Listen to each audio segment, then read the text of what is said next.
In Linshui City in the Qin clan on the Kanglan continent, if you wanted to become a martial artist you had to awaken a martial spirit. This was crucial because only through a martial spirit could you connect with heaven and earth to absorb Kai and cultivate. Martial spirits were divided into 4 ranks, Tian, Daik, Shuan, and Huang. Each rank had 10 grades. Your martial spirit's rank determined how quickly you could progress in cultivation, your abilities, and your potential. So, a higher ranked martial spirit increased your chances of becoming an expert in the future. Qin Changkong was striving to cultivate his martial spirit. He focused all his energy and after a concentrated effort he summoned 5 yellow rays. To everyone's surprise it was a 5th grade Huang-ranked beast martial spirit, a massive white tiger. Everyone present was astonished that Qin Chang had awakened such a high-ranking martial spirit. They hailed him as an absolute genius. Qin Chang grinned, finding it hard to believe that he had indeed awakened a 5th grade Huang martial spirit. He thought of himself as the #1 genius in the Qin clan.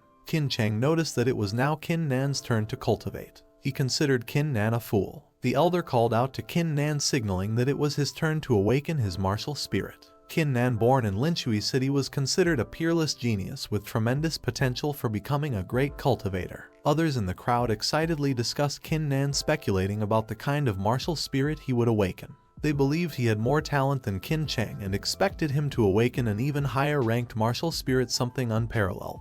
Qin Nan sat down to cultivate, eagerly anticipating this long-awaited day. The elder instructed everyone to remain quiet and not disturb Qin Nan's awakening. Qin Chang smirked, claiming that one's martial spirit was determined by fate and could not be changed. He asserted that awakening a 5th grade Huang-ranked martial spirit wasn't an easy task. He secretly hoped that Qin Nan would have a lower-ranked martial spirit. As Qin Nan focused on cultivating his martial spirit, a powerful energy radiated from him, and suddenly a single golden pillar of light shot into the sky. This surprised the elder and everyone else. The elder noticed that Qin Nan had summoned only 1 yellow ray, indicating a 1st grade Huang-ranked martial spirit. The crowd was shocked to see the lowest-ranked martial spirit possible. Qin Nan opened his eyes and realized that he had awakened the Scarlet Flame Saber, a 1st grade Huang-ranked martial spirit. He began to sweat, realizing that his expectations had come true. When Qin Nan awakened the Scarlet Flame Saber, a 1st grade Huang-ranked martial spirit, Qin Chang sneered and expressed his surprise, remarking that he hadn't expected Qin Nan to awaken such a low-ranked spirit.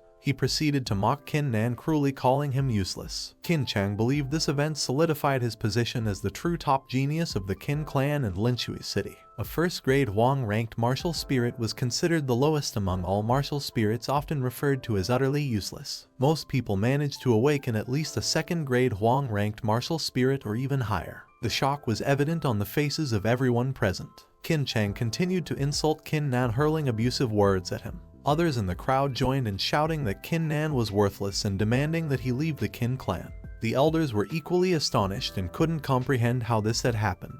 They had never expected the top genius of the Qin clan to possess such a low-ranked martial spirit. Qin Chang gloated, emphasizing that martial spirits were determined by fate, and even if someone invented their own martial skill they could still end up as nothing but trash. The crowd echoed Qin Chang's sentiments, praising him while further abusing Qin Nan. They insisted that Qin Nan should be expelled from the Qin clan, showering Qin Chang with admiration. Later that night, people gathered to discuss the astonishing events of the day. They found it hard to believe that such a thing was possible. One person remarked that Qin Nan had been considered one of the most talented individuals of his generation, but life could be unpredictable. In the Qin clan's courtyard, the journey of cultivation began with the body tempering realm, which had 10 layers. This realm involved strengthening the body with absorbed Kai. Qin Nan, determined to make progress, focused his efforts. He understood the importance of martial spirit rank and acknowledged that although he hadn't achieved much in 3 hours of cultivation, Qin Chang might have advanced to the 1st layer of the body tempering realm in the same time. Nonetheless, Qin Nan felt fortunate to possess a 1st grade Huang-ranked martial spirit. He recalled a fateful incident when he was 14.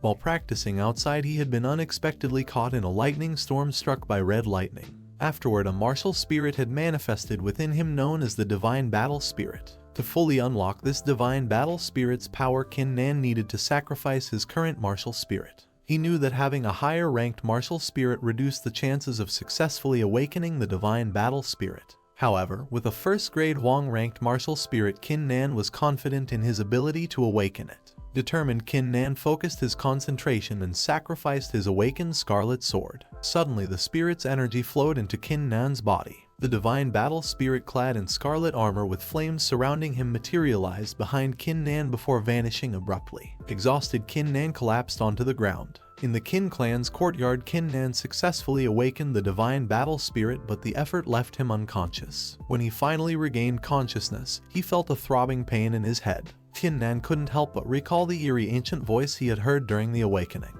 Despite the discomfort, he decided to focus and concentrate again, eager to see how the divine battle spirit appeared. As Kin Nan concentrated, to his astonishment, the divine spirit materialized once more behind him. He was shocked to realize that it was a 6th grade Huang-ranked martial spirit. Seeing the majestic divine spirit, Kin Nan couldn't help but break into a smile, immensely pleased with his achievement. Kin Nan decided to test the effects of the divine battle spirit on his cultivation. He assumed a meditative position and began to concentrate. Strong winds began to swirl around him, but he maintained his focus. After some time, Kin Nan suddenly realized that the divine spirit significantly boosted his cultivation speed. The speed it provided was at least 10 times faster than what he had experienced with the 1st grade Huang-ranked Scarlet Flame Saber. 3 hours later, Kin Nan stood up, realizing that in just those 3 hours of cultivation he had managed to break through to the first layer of the body tempering realm.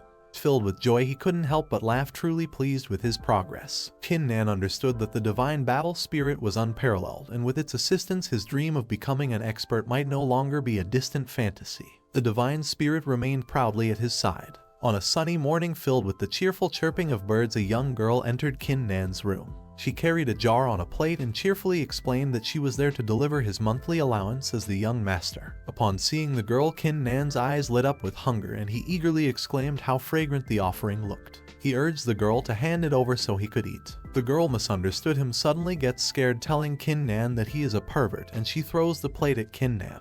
Kin Nan dodges the attack while the girl Little Kin starts to run away screaming. Kin Nan starts to explain that he was just going to eat the pills and not her, but she keeps running and leaves. Kin Nan opens up the jar and sees that there are a lot of pills. He puts some in his hand and thinks that he awakened a 1st grade Huang-ranked martial spirit, becoming recognized as trash. The elders of the clan would never give him this many pills, and the only plausible reason for this is his father. Kin Nan realizes, and he gets determined, thinking that he will never disappoint his father as he grips the jar of pills. Kin Nan takes one pill from the jar and puts it in his mouth. He starts to concentrate again, and scarlet flames start to come out of his body. Kin Nan realizes that the spiritual Kai of the body tempering pill is unexpectedly being absorbed by something else, and he wonders that it could be the divine battle spirit. Kin Nan stands in front of his awakened divine battle spirit. The divine battle spirit stands in its scarlet armor. Kin Nan eats one more pill and sees that the divine battle spirit is actually absorbing the spiritual energy from the pills. Kin Nan decides to just devour all the pills and see what happens to it. After that, Kin Nan holds all the pills in his palm and swallows all of the pills. The scarlet flames get more enraged and flows into the divine spirit, and Kin Nan realizes that the divine spirit just leveled up into a 7th grade Huang, and Kin Nan is shocked that the divine spirit can actually level up after eating enough pills. A martial spirit was a gift from the heavens. Once a person's martial spirit has awakened, it would accompany them for the rest of their life. Kin Nan's eyes shine bright and his mouth is wide open when he realizes that the divine spirit can actually level up from absorbing pills, and it means that if he has enough pills,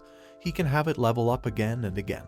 Kin Nan realizes that if this is the case, it means that he can have it reach the legendary Tian rank. Kin Nan calms himself down and focuses when he suddenly hears a loud bang behind him. A strange man shouts at Kin Nan to quickly come near him and starts to threaten him. Kin Nan walks towards the strange man and asks him what is he doing here. The strange man is Qin Zhao, 3rd grade Huang-ranked martial spirit, blue flame sword. Qin Zhao tells Kin Nan that he has come for a simple reason. Qin Zhao says that he wants Kin Nan to give his body tempering pills. Qin Zhao tells Kin Nan to not blame him for being insensitive, and he says that as now Kin Nan is trash and it is a waste for him to hold on to those pills, and it would be better to give them to him. Qin Zhao stands in front of Kin Nan with his summoned blue flame sword and mocks Kin Nan. Kin Nan mocks him and asks what if he does not give the pills. Kin Nan thinks that Qin Zhao is really small-minded person, and before, when he was still known as a genius, he would fawn upon him, and Kin Nan treated him well. Kin Nan thinks that he never would have thought that just after becoming trash he would come for his body tempering pills right away.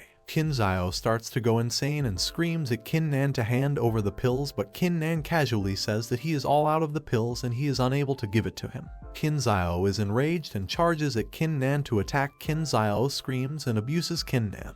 Kin Nan charges his low-class martial skill and charges his energy in his fist. He uses collapsing fist ability and punches Qin Zhao on his face. Qin Zhao falls back and he starts to realize the power of Kin Nan and starts to sweat. Qin Zhao could not believe how Kin Nan has already broken through and reached the first layer of body tempering. Qin Zhao gets scared and runs away. Qin Nan thinks that now he won't be able to cultivate today, and he thinks that he should just pay a visit to the Martial Skill Pavilion, as he should be allowed to enter the second floor now. Martial Skill Pavilion is considered a sacred place by the Qin clan.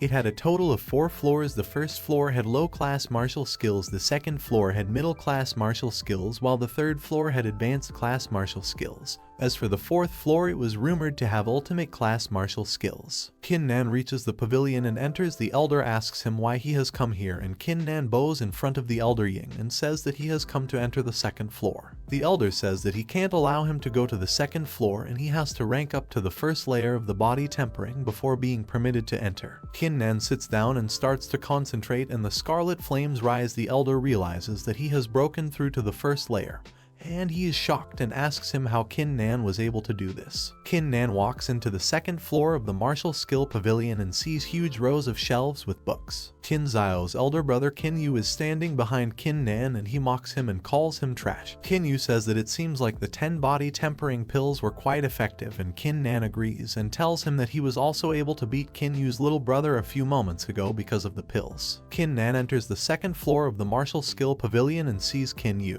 Qin Yu learns that Qin Nan beat up his little brother and screams at him. Qin Nan tells him that his brother came unwelcome, then broke his door and humiliated him with words despite the friendship we once shared, and he even made a move against him for his body tempering pills. Qin Nan tells Qin Yu that he only beat his brother up a bit because of this. Qin Yu screams and says that his brother did nothing wrong and those body tempering pills would be wasted in the hands of a piece of trash like Qin Nan. Qin Nan mocks Qin Yu and abuses him. Qin Yu gets angry and screams, and he starts to charge his ability, but suddenly they hear the voice of the elder saying that fighting is forbidden in the Martial Skill Pavilion.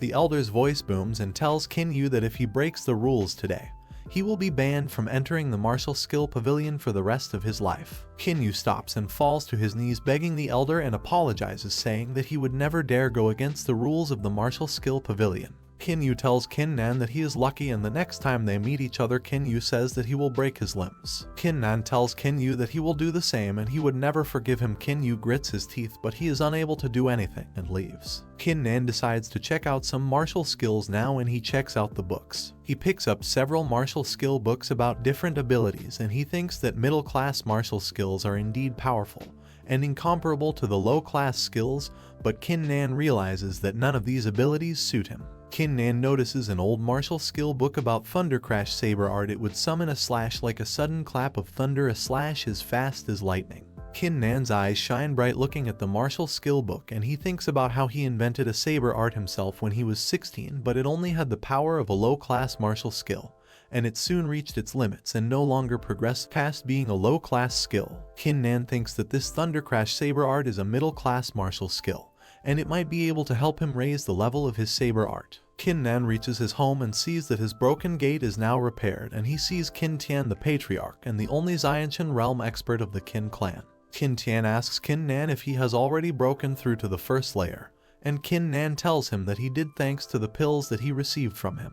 Qin Tian tells him that it shouldn't have been possible for Qin Nan to have ranked up this quickly, but Qin Nan says that he was maybe just lucky. Qin Nan asks Qin Tian why he has come here and thinks that the Divine Battle Spirit is his greatest secret. He can never divulge it to other people. Qin Tian says that he is concerned about the gate kicked down by someone, and he tells Qin Nan to notify him right away when something like this happens. Qin Tian says that nobody is allowed to bully his son, and Qin Nan says that he is able to handle this kind of stuff by himself. Qin Tian tells him that he is here to remind Qin Nan to never give up on himself, and says that if he needs some pills to support his cultivation and can ask his father. Qin Nan says that he has one request and says that he requires 100 pills, and he thinks how with enough pills the Divine Battle Spirit can level up a lot more. Qin Tian is shocked to hear his son Qin Nan asking for that many body tempering pills. Qin Nan starts to sweat as he does not want to reveal his Divine Battle Spirit to his father. Qin Tian says that it is alright if he does not tell the reason. 3 days later, Qin Nan is cultivating his battle spirit and he finally breaks through to the second layer of the body tempering realm.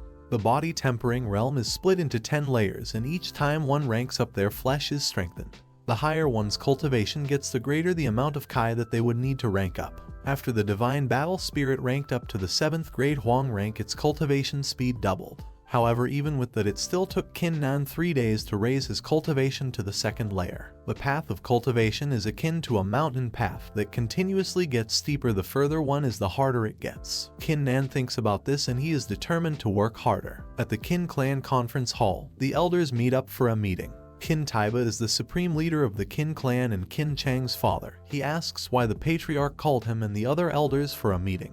The patriarch Qin Tian says that he has gathered everyone to say that he will be allocating 1,000 body tempering pills to Qin Nan under his name as the clan's patriarch. Qin Taiba is shocked and starts to scream at Qin Tian, asking him if he has lost his mind giving that many pills to that piece of trash. Qin Tian that he will give 500 pills since Qin Tian does not agree, but Qin Tian still screams and says that he will never agree to this. The other elders also tell the patriarch that they don't agree with this and they call Qin Nan trash. The patriarch shouts and says that he has already made his decision and he say that he won't be taking any salary from the clan. Qin Taiba screams and thinks that he too wanted to give that many body tempering pills to Chang, but if Qin Tian were to take 500 pills, then he won't be able to give Chang any pills. The patriarch shouts and dismisses the meeting. Qin Nan is concentrating and tempering the muscles and bones of his body, and he is finally able to break through to the 3rd layer. Qin Nan wonders when his father would be able to give him the body tempering pills, but he understands that it would be difficult for his father to get so many pills because everyone thinks of Qin Nan as just a piece of trash. But Qin Nan is still determined to improve and also practice his martial skills to truly become powerful in battle. In the Longhu mountain range, Qin Nan is sitting on a branch observing the animals below him. Qin Nan sees a large snake attacking and eating a rabbit. He knows that the Longhu mountain range is filled with beasts, making it a great place to practice martial skills. Qin Nan reaches near a waterfall and starts to practice his martial skills with his saber, but after a while he is still not satisfied and he summons the Divine Spirit with his sword and slashes the sword in front of him. It was a slash that split the water in front of him. Qin Nan realizes the power of the Thunder Crash saber art and he is satisfied. Qin Nan suddenly hears a sound and notices a huge white tiger coming behind him out of the bushes. It is the multicolor tiger, 3rd grade demonic beast with strength rivaling a person at the 3rd layer of the body tempering realm. Qin Nan stands on a rock in the middle of the river while the tiger watches him and roars. The tiger suddenly pounces at Qin Nan, but he slashes his sword just in time, cutting the tiger in half with just one slash. Qin Nan sees the dead monster tiger and realizes how powerful his saber art really is, but he also knows that he has only reached its foundation stage and he still has a long way to go. Qin Nan sheaths his sword, but he suddenly hears and sees a huge gorilla behind him. The huge gorilla is emanating a glowing energy, but Qin Nan is determined and ready to face the challenge. Qin Nan jumps to attack the monster, but the monster gorilla punches Qin Nan in the air, and Qin Nan falls back, but he manages to stay on his feet. Qin Nan is shocked and the gorilla monster jumps at Qin Nan to attack. Qin Nan is ready to face the gorilla monster as it jumps at him to attack. The monster stomps the ground near Qin Nan, but he dodges the attack and unsheathes his sword and uses Thunder Crash saber art. Qin Nan blocks the gorilla punch with his sword, but the force of the punch was too hard and Qin Nan falls back, and Qin Nan realizes that this demonic ape is a 4th grade demonic beast and Qin Nan's Thunder Crash saber art is only at the foundation stage. Qin Nan decides to run away, but the demonic ape is still charging behind him and stomping the ground. Qin Nan is dodging the attacks, but he is concerned as the demonic ape manages to scratch Qin Nan's face. Qin Nan is angry and he charges at the demonic ape and uses his martial ability at the ape again. Qin Nan realizes that his ability did not do anything to the ape and the demonic ape attacks Qin Nan and he falls back on the ground but manages to stay on his feet. Qin Nan is concerned and the demonic ape jumps at Qin Nan. Really angry, Qin Nan manages to dodge. Qin Nan is bruised and the demonic ape is still angry and charging at him. Qin Nan now thinks that if he can't escape then he will just have to fight. Qin Nan summons the Divine Spirit and the demonic ape punches at Qin Nan, but he slashes his sword just at the right time and cuts of the demonic ape's hand. The ape falls down and starts to sob, but Qin Nan mocks him and slashes at the demonic ape again, finally killing him. Qin Nan realizes that the demonic ape was really strong and he was only able to kill it with the help of the Divine Battle Spirit. Qin Nan realizes that he has sustained a severe injury. Qin Nan thinks that if he stumbles upon another demonic beast as strong as the demonic ape in his current state, he will die for sure. Qin Nan decides to look for herbs that might be able to heal his injury. Qin Nan walks deeper into the forest and he starts to sense a really thick spiritual Kai and realizes that there must be something up ahead. Nan finds a pond emanating a strong Kai and he wonders and thinks that this is more than enough for a full recovery. Nan suddenly hears some voices and he gets scared. While standing near the pond, Nan hears some voices and he sees Yu and his younger brother Zio walking towards the pond. The brothers came looking for the pond and Yu says that he discovered its whereabouts from an ancient map, and Zio says that this pond will improve their cultivations. They suddenly notice Nan already standing near the pond and they are shocked and scream at him. Yu starts to mock Nan and awakens his second layer body tempering realm, and Zio awakens the first layer body tempering realm, both of them emanating blue energy all around them. Nan sees the brothers and realizes that they too are advancing their skill. He mocks the brothers and they get angry at him, and Yu summons a magical bow and aims at Nan while Zio encourages his big brother to attack the piece of trash. Zio says that he wants to take on Nan by himself. Nan hears him and starts to mock him, and he reminds him how he beat him up before. Zio awakens his sword and mocks Nan. Zio charges at Nan with his sword and uses autumn water sword technique while Yu mocks Nan. Nan says that it is an insignificant skill and he easily blocks the attack and the technique with just his fist. Nan punches with all his force and his punch goes through Zio's chest. Yu screams at Nan for killing his brother and he aims the magical bow at Nan and shoots the arrow at him, but Nan easily blocks it with his saber. Yu is shocked and scared and Nan mocks him and asks if this is all he has got. Yu starts to sweat after hearing Nan say that this is only half his strength. Nan's eyes glow with determination and he says now today he will show what a true martial spirit looks like, and he summons the divine spirit. Nan summons the divine spirit ready to attack Yu. Yu is shocked to see that Nan actually possess a 7th grade Huang ranked martial spirit. Nan mocks Yu while Yu is getting afraid that now seeing this power he is going to end up like Zio. Yu gets scared and starts to run away, and he decides to tell his father about this. Nan sees that Yu is running away and he suddenly comes in front of him and punches him hard on his stomach. Yu goes flying back and slams on a tree with so much force that the tree breaks in half. Yu is bruised and he manages to stand back up, but Nan comes near him and mocks him. Yu says that it would be wasteful to kill off a genius like Nan, and as such he is leaving him with his life. Nan says that even after he killed his brother, Yu still doesn't hate him, and Nan asks him if he does not even want to take revenge for his brother. Yu tells Nan that he just defended himself, and he says that he would never come after him and he would never speak of this to anyone. Nan shouts at him and he says how Yu could be so selfish and so heartless to save his own life, that he does not even want to take revenge for his brother and he does not deserve to live in this world. Yu awakens his ability 10,000 frost arrows to defend himself and shoots countless magical arrows at Nan. Nan is shocked to see the power and he tries to defend and starts to bleed. Yu cheers and uses the 10,000 frost arrow ability again, but this time Nan is ready and he awakens the divine spirit, and with a huge slash of his saber he manages to destroy and block Yu's ability. Yu is defeated and in shocks and on his knees. Nan comes near him while Yu begs for his life, but Nan ignores him and with a swift slash, he kills Yu and he walks away ready to test out the effect of the pond he found earlier. Nan sits in the middle of the pond and starts to concentrate to level up his skills. Meanwhile, Zhu and her bodyguards enter the forest. Zhu grows impatient, wondering why they have not yet arrived. She interrogates her guards aggressively, questioning whether they were certain they were on the right path, and if they had properly consulted the map. She warns them that if they have led her astray, she will not forgive them. The guards explain that the map was accurate except for the cave they recently passed, but there is a possibility of the map being incorrect. Zhu, infuriated, demands to know how her map could be wrong. She instructs them to continue searching, warning that if they fail to find it, she will personally punish them. They split up to search for the lake. One of the guards, while walking, comments on Zhu's bossy nature and expresses doubt about finding the Yuan-Kai Lake due to the vastness of Longhu Mountain. At the same time, Nan walks along the same trail as the guard, reflecting on his disbelief at having discovered the Yuan-Kai Lake and having tested his skills against Yu's brothers. He has already made a breakthrough to the 4th layer of body tempering. Nan senses someone nearby and quickly conceals himself in a tree. The guard passes by, stating that they have searched the entire mountain but failed to find the lake, and expressing uncertainty about trusting Zhu's information.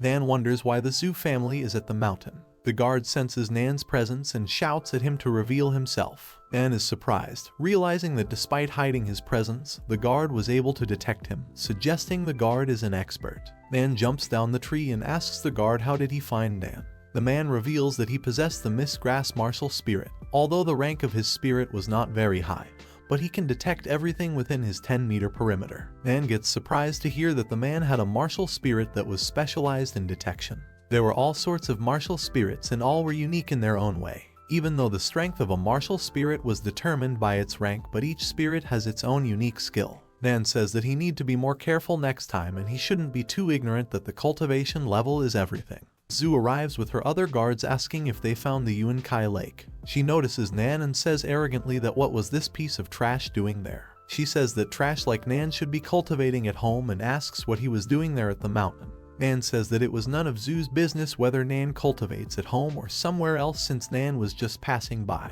Zhu stops Nan and orders him to kneel down and apologize to her, otherwise she won't allow him to leave. Nan turns around angrily and laughs, saying that why should he apologize, and it seemed to him that Zhu was the one who likes to apologize, so why don't she kneel and apologize to Nan instead. Zhu gets angry and shouts that how dare Nan insult her like that, even though he was the young master of the Qin clan. Trash like him was not even worthy of apologizing to her. Zhu orders her 3 guards to ampute all of Nan's limbs and destroy his danchin immediately. A guard attacks Nan but he dodges, but he hits Nan another strike on his stomach. Nan, while bleeding from his mouth, thinks that Zhu was too arrogant because of the Fan family. Zhu thinks that Nan only had first-grade spirit and how dare he insult her. Nan faces the 3 guards of Fang Zhu. Nan claims he never harmed Fang, but she still planned to destroy his danchin. Nan challenges Fang and expresses curiosity to witness her attempt. Nan unleashes his 4th layer of body tempering technique. Fang is taken aback by this powerful technique and immediately orders her guards to kill him.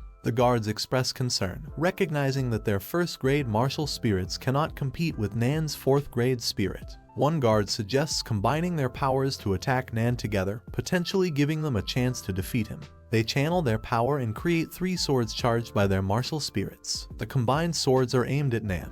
Nan ponders the potential power of combined martial spirits but finds them too weak for his abilities. He effortlessly deflects the swords. The guards are shocked by this display. Nan swiftly employs his lightning broadsword technique, slashing all 3 guards simultaneously and positioning himself behind them. With a maniacal smile, he questions Fang's silence. Fang wonders how her guards could be defeated so easily. Nan remarks that Fang intended to paralyze him and destroy his danchin, but her guards proved incapable. Nan asks if Fang planned to paralyze him personally. Fang realizes she cannot fight Nan since her martial spirit is not suited for combat. She warns Nan that if he tries to kill her, her father, a member of the Fang family, will seek revenge. She also mentions her brother, who possesses a 6th-grade martial spirit, and would avenge her death. Nan finds Fang incredibly interesting, noting that she attempted to threaten him even though she was near death. He informs her that they are currently on Mount Longhu, and if he kills her there, nobody will know. Fang cautions Nan against arrogance as she releases her martial spirit.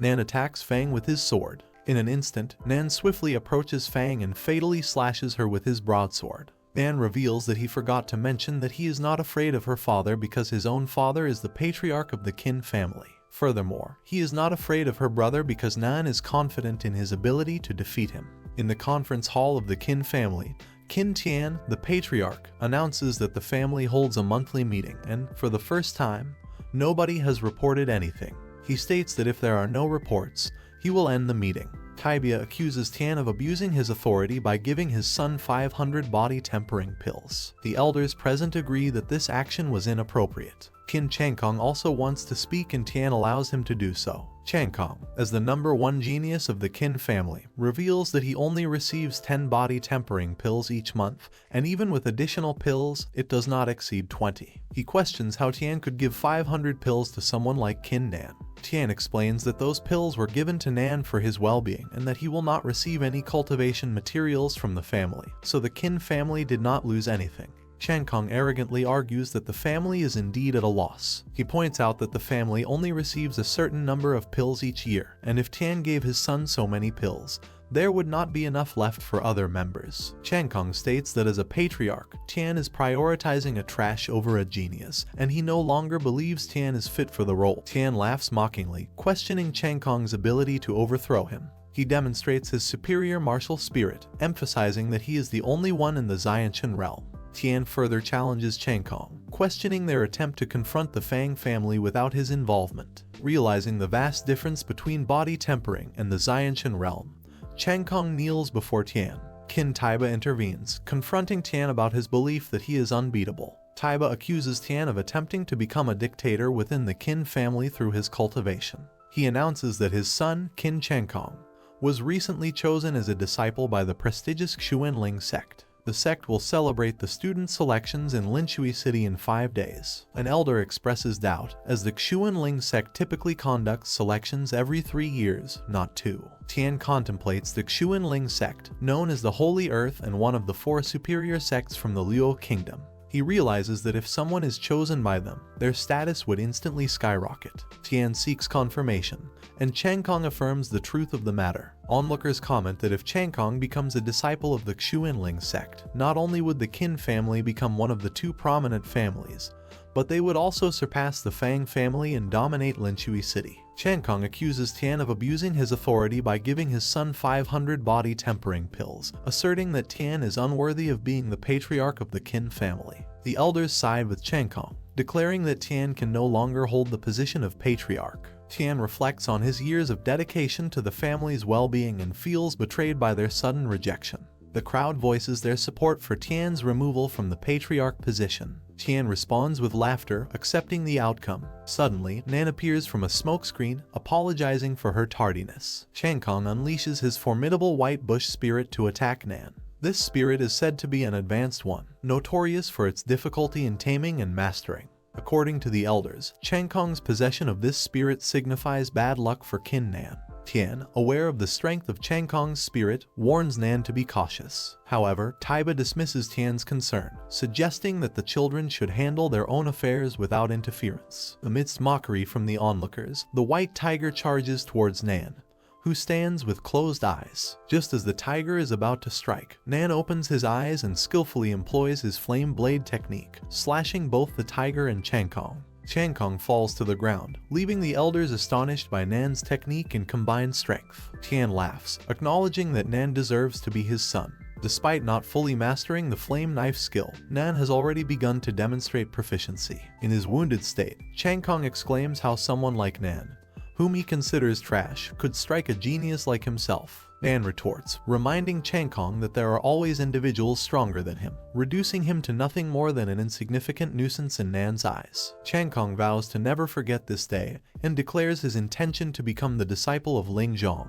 While belittling Nan as trash, Taiba accompanies Changkong as they depart. Nan questions whether they still intend to isolate his father, asking if his father was wrong for providing him with 500 pills. In a concealed chamber within the Fang clan's residence, Fang Lai inquires of his son, Fang Rulong, about the estimated time of arrival for Elder Bai Heng. Rulong informs him that Bai Heng is expected to arrive in 3 days. He explains that Bai Heng had informed the Qin clan that he would arrive in 5 days, allowing for a 2-day window to make necessary preparations. Lai expresses his curiosity in seeing how the Qin clan will save themselves this time. Rulong questions why they are so concerned about the Qin clan, especially since their so-called genius, Qin Changkong, was insignificant compared to Rulong. Lai reveals that some disciples of the Qin clan possess 4th and 5th grade Huang martial spirits, and the Fang clan's objective is to eliminate the Qin clan to eradicate any potential threats. Lai mentions hearing about Qin Nan defeating Qin Changkong.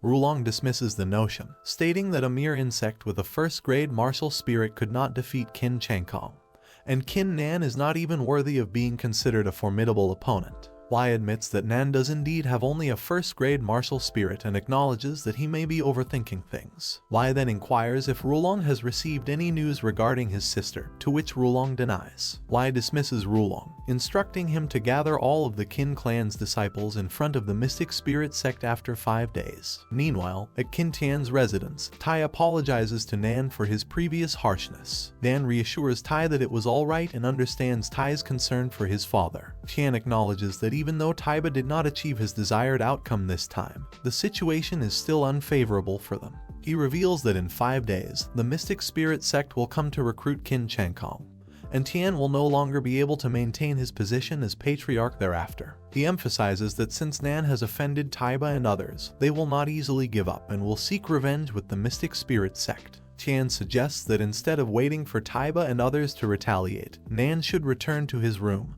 pack his belongings, and leave the clan as soon as possible. Nan firmly declares that he will not leave the clan and will not allow Changkong to come after him, as he fears neither of them. Nan reveals that he has a plan and assures Tian that those two will not be able to oppress him. In his room, Nan examines the pills given to him, contemplating the potential advancements he could achieve with such a quantity of body-tempering pills. He decides to consume one pill and instantly feels a surge of power coursing through him. Nan consumes a single tempering pill, and his divine battle spirit emits its customary aura to fully absorb the pill's energy. Nan believes that even 10 pills are insufficient to elevate his divine battle spirit's rank. He speculates that as the battle spirit ascends to higher ranks, it requires more body-tempering pills for further advancement. Determined to witness the divine battle spirit's rank increase, Nan continues taking the pills. He consumes a total of 490 pills, yet his battle spirit remains unchanged. Surprised to find only 10 pills remaining, Nan decides to ingest them all at once, hoping for a breakthrough. Suddenly, 8 golden rays emanate from Nan's battle spirit, indicating a successful rank up.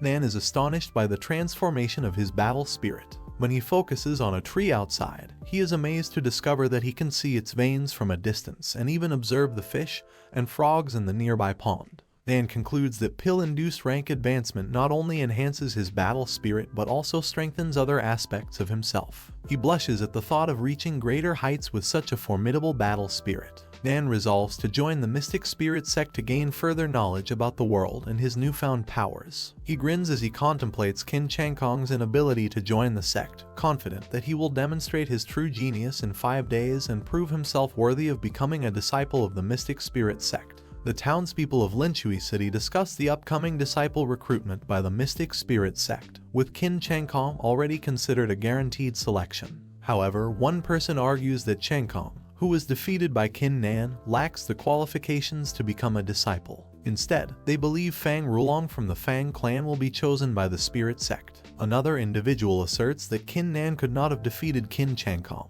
as Nan possesses a first-grade martial spirit compared to Changkong's 4th-grade martial spirit. Refuting this claim, another man reveals that his cousin's second brother-in-law witnessed Nan's victory over Changkong with a single move during their duel outside the Qin family conference hall. Meanwhile, at the Qin family residence, Nan endeavors to break through from the 4th layer of the body realm to the 5th layer. The 4th layer focuses on tempering the inner body organs to enhance flexibility, while the 5th layer strengthens the entire body, rendering it impervious to normal weapons, fire, and water. Nan concentrates his energy on achieving this breakthrough.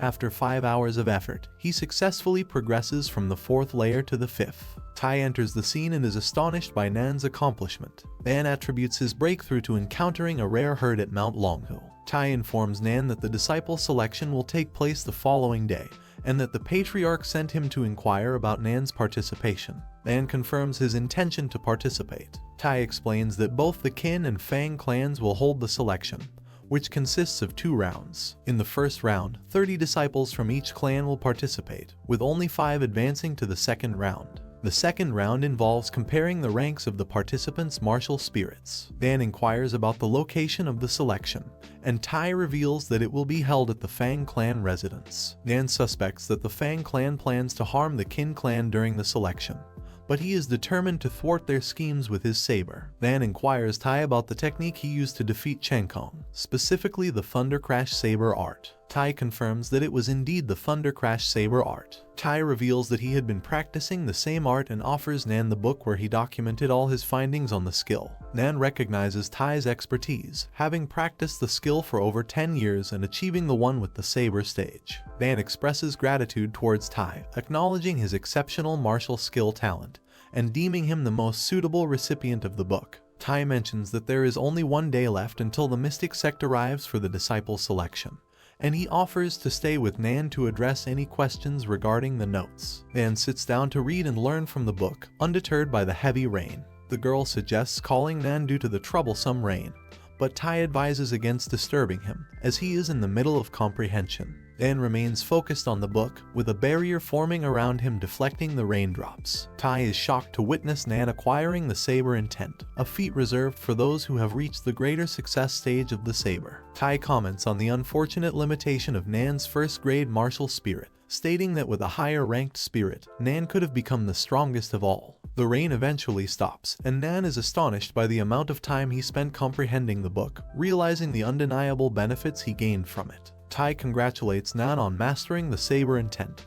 and achieving the greater success stage of the saber. Nan expresses gratitude towards Tai for providing the notes that facilitated his progress. Tai attributes the usefulness of his notes to Nan's exceptional ability to comprehend the one with the saber realm quickly. Nan inquires about the concept of the one with the saber, prompting Tai to explain that martial skills are categorized based on their rank, ranging from low class to ultimate class. However, the power of a skill is not solely determined by its rank. Tai elaborates on the one with the saber, where the rank of the skill ceases to dictate its power, and instead, mastery of the art becomes crucial. Nan seeks clarification on mastery, leading Tai to explain that the greater one's mastery, the more energy they can infuse into their art. Tai mentions that there are different levels within the one with the saber, including the foundation stage, minor success stage, greater success stage, and perfection stage. Tai also mentions the existence of the arcane realm and acknowledges his limited understanding beyond that point. Nan grasps the concept, and Tai suggests joining the people of the Qin clan before departing for the Fang clan to participate in the selection.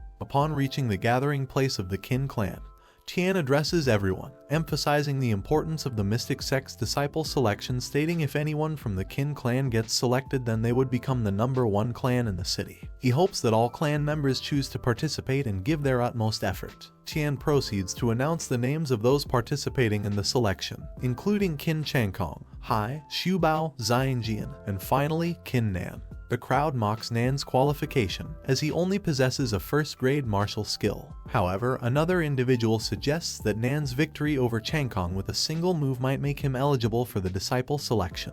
Changkong confronts Tian, questioning how Nan, with only a first-grade martial spirit, can qualify for the mystic sect's disciple selection. The elders support Changkong's opinion that Qin Nan is not worthy of participating in the mystic spirit sect selection. Another elder suggests giving Nan's spot to someone else since the Qin clan only has 10 slots. Tian defends Nan, stating that despite his first-grade martial spirit, he has reached the 4th layer of body tempering and has shown potential in the one with the saber realm. Taiba argues that those with first-grade martial spirits have limited futures, and Nan only achieved his current level through luck. Taiba accuses Tian of being muddled in his thinking due to old age. The majority agree with Taiba and believe Nan should not be allowed to participate. The girl with Taiba becomes angry, arguing that Nan is a genius and deserves respect, not criticism. Taiba counters by saying that the world only respects the strong, and Nan's unlucky martial spirit explains the harsh treatment he receives. Worriedly, she asks if Nan's qualifications will be revoked. Taiba reassures her that Nan's qualifications cannot be taken away since he has already reached the greater success stage of the one with the saber. Taiba asks Tian what his plan is, considering everyone else's desire to revoke Nan's qualifications. Tian believes that as Nan's father,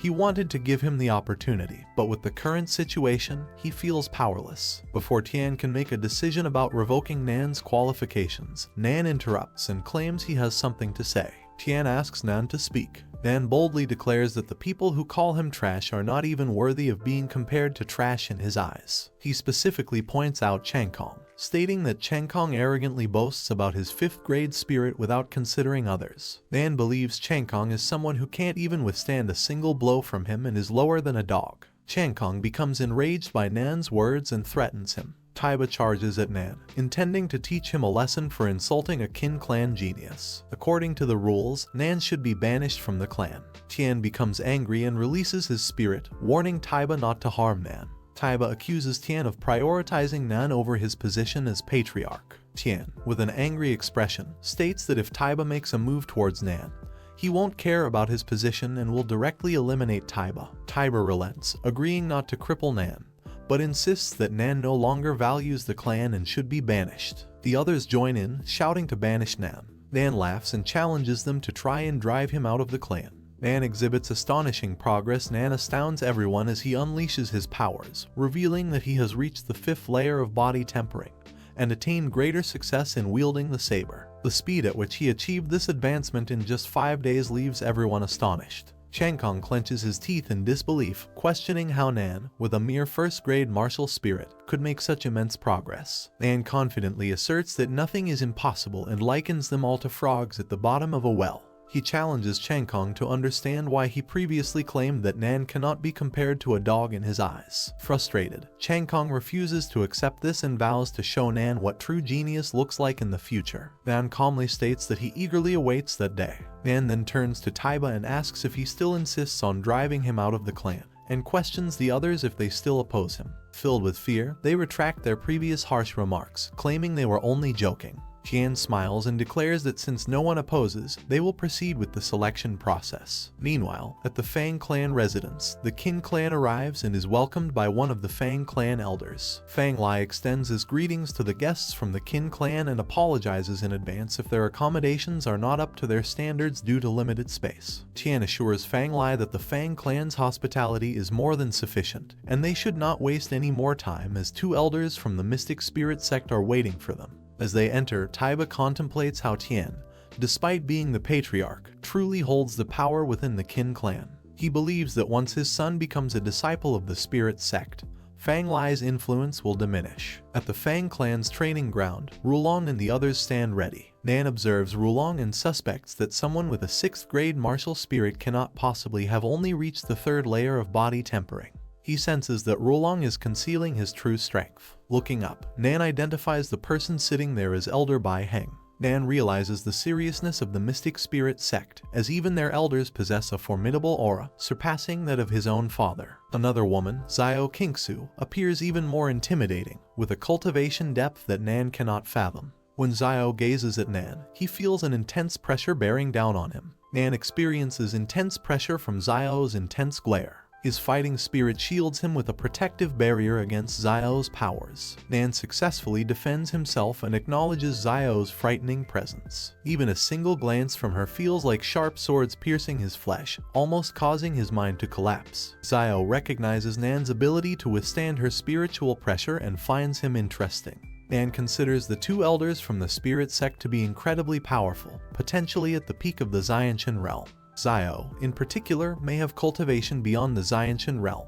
He admires the Spirit sect for being one of the 4 great sects of the Luo kingdom. The people from the Fang clan comment on the elder's power and remark on Xiao's youth and beauty. Rulong mocks Chang Kong for wanting to pursue a relationship with an elder from the Mystic sect, deeming it a foolish desire. This angers Chang Kong, who taunts Rulong for being defeated by a 1st-grade martial spirit user with a single hit. Chang Kong believes Rulong is not a genius and should not have such aspirations towards an elder from the Mystic Spirit sect. Rulong lustfully expresses his desire to have fun with her every night once he enters the Spirit sect. Chang Kong becomes furious and threatens to kill Rulong. Rulong, unafraid, releases his spirit and claims he can defeat Chang Kong and the entire Qin clan with a single move. Chang Kong asserts his intention to kill Rulong. Fang Lai interrupts and warns that anyone causing trouble will be disqualified from the selection process. Chang Kong warns Rulong to pray they don't end up facing each other on the stage, as he would kill him. Fang Lai introduces the two elders from the Mystic Spirit sect, Elder Xiao Qingsu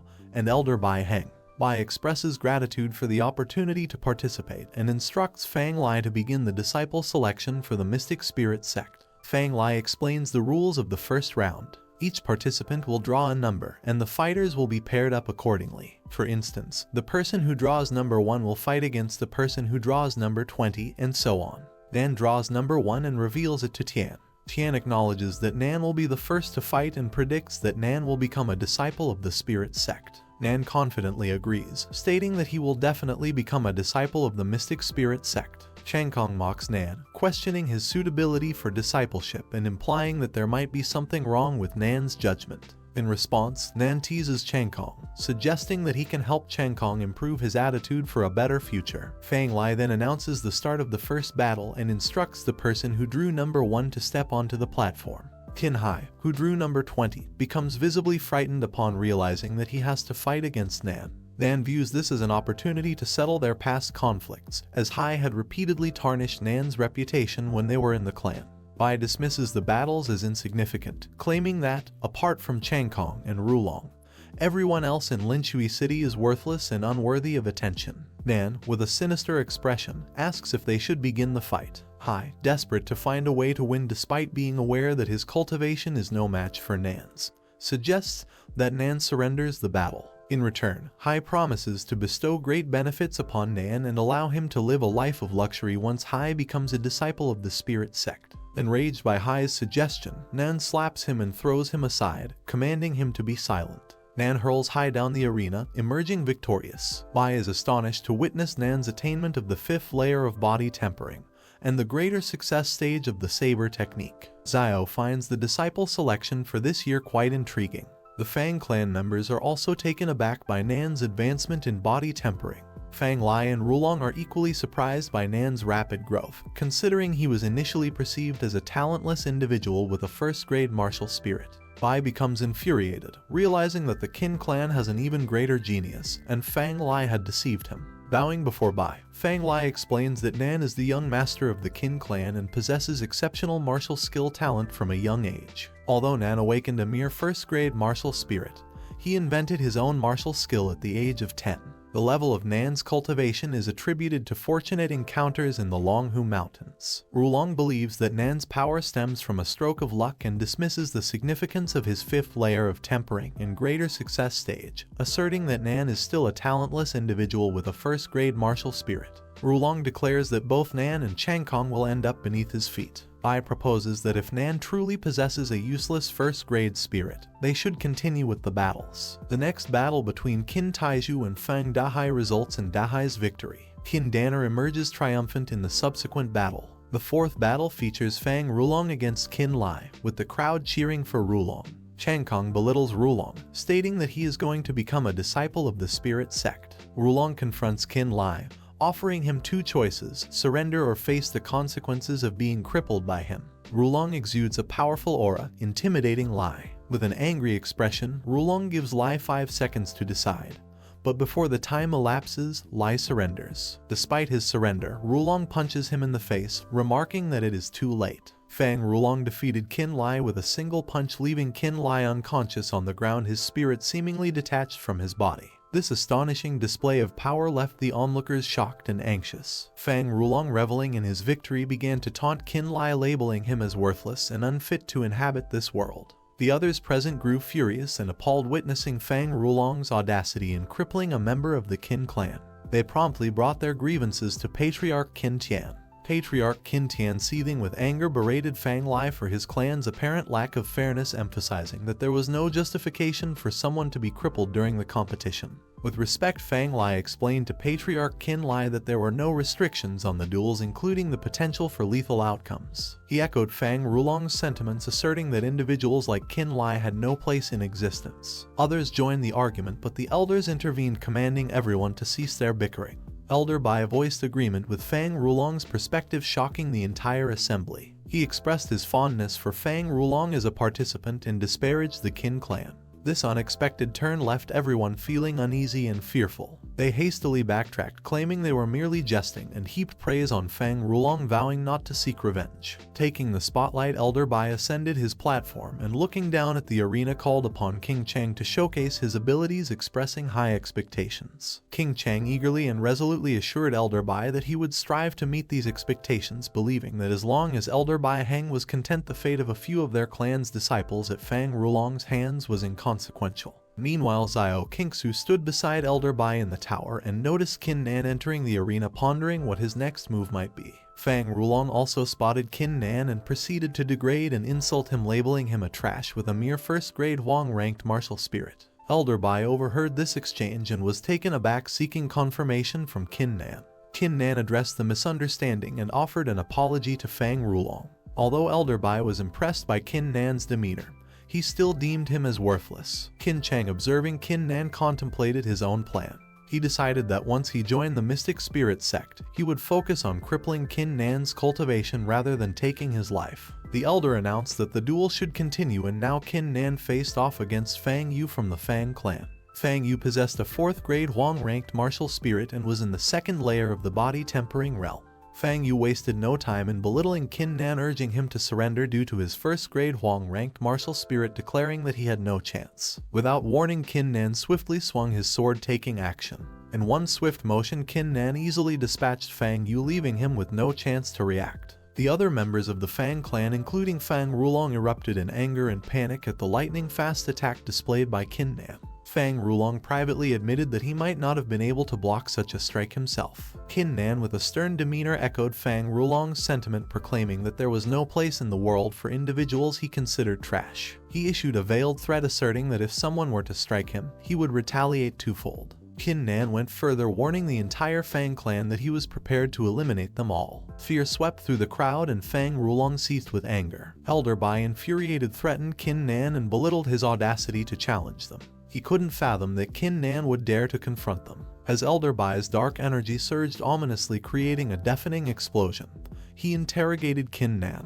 However, Qin Nan remained undaunted, acknowledging his actions and justifying them as the removal of worthless individuals. He argued that as Elder Bai had previously stated, there were no rules governing these disciple duels, and killing Fang Yu should not be considered a breach. Elder Bai's anger intensified and he launched a colossal magical palm toward Qin Nan, vowing to annihilate the entire Qin clan.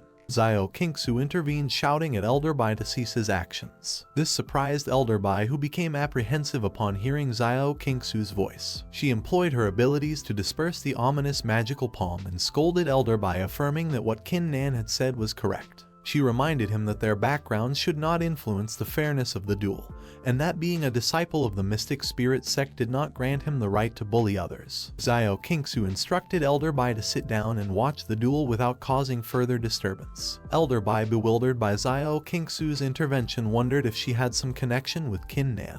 He felt disappointed, realizing that he might not be able to eliminate Qin Nan that day. On the sidelines, Qin Cheng was also fuming that Qin Nan had emerged unscathed despite angering Elder Bai. Despite his victory, Qin Nan remained shaken and anxious, realizing that he had narrowly escaped death. He attributed his survival to his 8th grade Huang-ranked Divine Battle Spirit. Qin Nan speculated that Elder Bai Heng seemed to be favoring the Fang clan and suspected that the disciple selection had been a ploy by the Fang clan to eliminate the Qin clan with Elder Bai's support. However, he retained his confidence, believing that his Divine Battle Spirit would pave the way for him to become a Mystic Spirit sect disciple. He resolved to make the Fang clan pay for their treachery and vowed to destroy them entirely. Qin Nan's gaze turned towards Xiao Qingsu, whom he perceived as potentially more formidable and terrifying than Elder Bai Heng.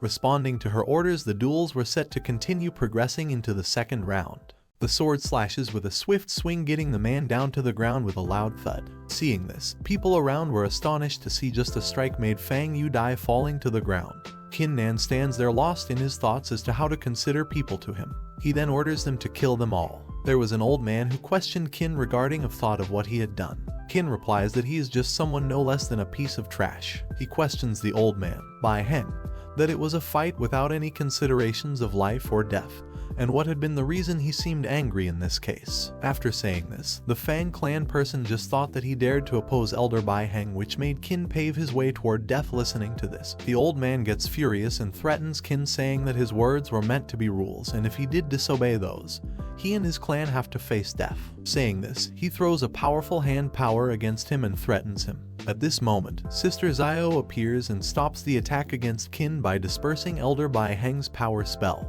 Later, she speaks against the statement argued by Elder Bai Heng, which was against the fact that Qin just defeated his opponent along the battle scene, and surprised Elder Bai Heng regarding the statements he was spilling out. She starts to agree with what Qin has said and supports Qin, saying that his opponent is too weak to fight him. She manages to calm the situation, and they continue to watch the match. The old man, with a displeased look on his face, wonders why Sister Xiao had to come in between the matters just to interrupt the situation. Qin experiences a strength of some strong energy at the peak of the Xianqian realm, and he just gets scared of the fact that he would have collapsed by now if he didn't have the 8th grade Huang-ranked Divine Battle Spirit. Qin also figures out the fact that Elder Bai Heng might be on the Fang clan's side, as if they had an evil scheme to eliminate Qin's clan using Elder Bai Heng's help.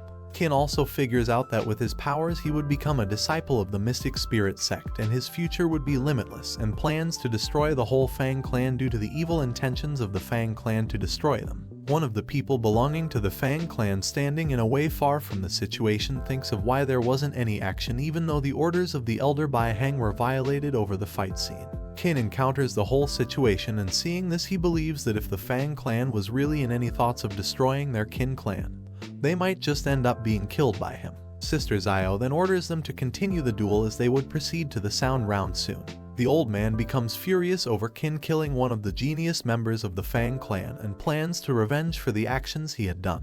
His son consoles him from beside him not to be reckless. He tells his father the fact that they can't do anything until Elder Zio is watching them over the round gets over, and tells his father that he will show his capabilities in the next round, which would lead to the destruction of the opponent Qin clan. Listening to the thing that Fang Huo is going to battle against him, Qin has a grin on his face and claims that he has to teach a good lesson to the members of the Fang clan. Fang Huo was one of the members of the Fang clan who was claimed to be the third best genius of the group, and all the members around fell into the fact that the second genius couldn't beat him, and now could even Fang Huo manage to beat Qin, or would fail like the previous Fang member. Fang Huo then appears in front of Qin and starts to tremble as he is terrified to fight against Qin Nan. He gets the sense of terror as the previous member Fang Yu had been killed in a single slash, and claims to himself that he wasn't a match for Qin to fight against him, and no matter what he would end up being like Fang Yu. Having this thought piled up, Fang Huo plans to surrender himself and tries to flee for his life from the battleground. Just in an instant, Qin Nan pulls his sword and slashes Fang Huo with his sword. All the people around went blank seeing the blood strike and were frozen up by the situation they just encountered in front of their eyes. Qin Nan then states that he simply has the same opinion as Fang Rulong, that there isn't any option to beg for mercy or to surrender in the battleground, and all they end up getting is to face death. Seeing this, the old man gets all fired up seeing that other of his genius Fang clan members were killed at the hands of Qin Nan, and swears that he would be going to turn him off into shreds. Seeing the situation, Fang Rulong gets fired up and threatens to kill him with a death stare in his eyes, and says that the fact of what he has done today shall not be forgotten at all. Qin Nan, with a grin on his face, challenges Fang Rulong to show up for a fight if he is satisfied with what he encountered, and pulls him down further and burns him up with his words, saying he wasn't even the one so great to fight against him and is just someone better than nothing, which makes Fang Rulong burst out of anger, and furiously he proceeds towards Qin Nan and throws an attack towards him. The moment Fang Rulong approached Qin Nan to fight against him, the monitoring person of the battle stated that this was a competition and there were no means to satisfy the personal battles over the condition. Listening to this, Fang Rulong stops in an instant and leaves the situation.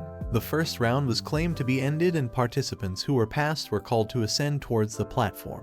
The contestants who were passed to the next level were Qin Nan, Fang Rulong, Qin Changkong, and Qin Dalong. Seeing them, the father from the Fang clan throws a silent threat toward the Qin's members that if the moment the Fang clan wins using Fang Rulong, they will face death. Standing beside Qin Nan, Fang Rulong grins at the fact that the next round was based on the grade of martial arts rather than the fighting capabilities. Qin Nan stares back at Fang Rulong with the thought of him having an 8th grade Huang rank spirit, as Fang Rulong possesses the 6th rank Huang rank spirit. Besides Fang, there was Qin Changkong, who stated the fact of thinking low of Qin members and told them he would like to see the power Fang possessed, and stated that the Qin clan has Elder Zio's protection over them. Fang then thinks of this present moment, considering them to be the lowly people who were able to talk against him and speak the rules to him. The moment Fang Changkong went furious to pound over and attack Fang Rulong, there came an announcement telling them to be prepared for the upcoming second round, which was to show their abilities and the martial arts powers they have.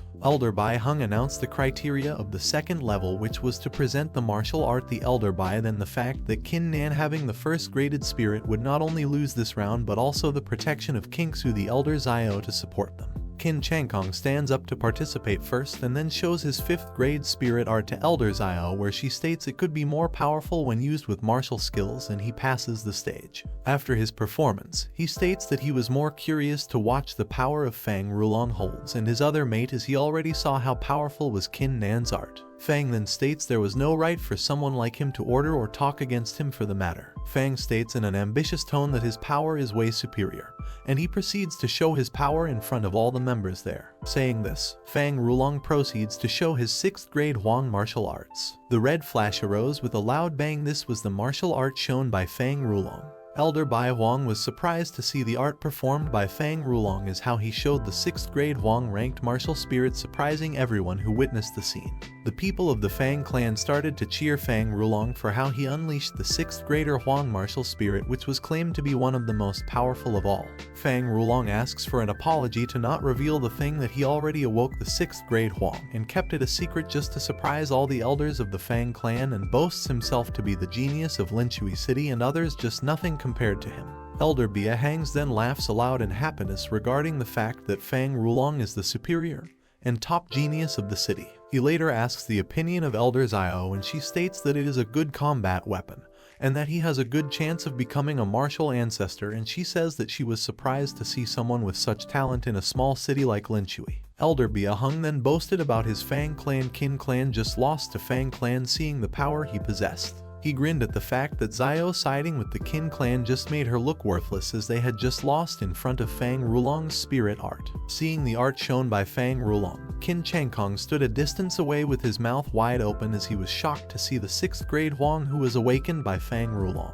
He jumps out of fear as to how he witnessed the higher power, and Fang Rulong attacks him, saying he was nothing but useless in front of him, and throws his spirited attack against him. And Changing tries to protect himself and then falls on his knees and starts to beg pardon as to spare his life, and he would follow any orders given by Fang Rulong and agrees to become his slave either. He falls to his knees and continuously begs his forgiveness to allow him to live instead, and despite his pleasings, Fang Rulong proceeds to attack Changkong with his 6th Huang spirit martial art. The leader of the Fang clan appears, stating that there is no need to kill him, as he would be a bit of help if he was used properly, and gives him the thought of letting him be considered into their Fang clan.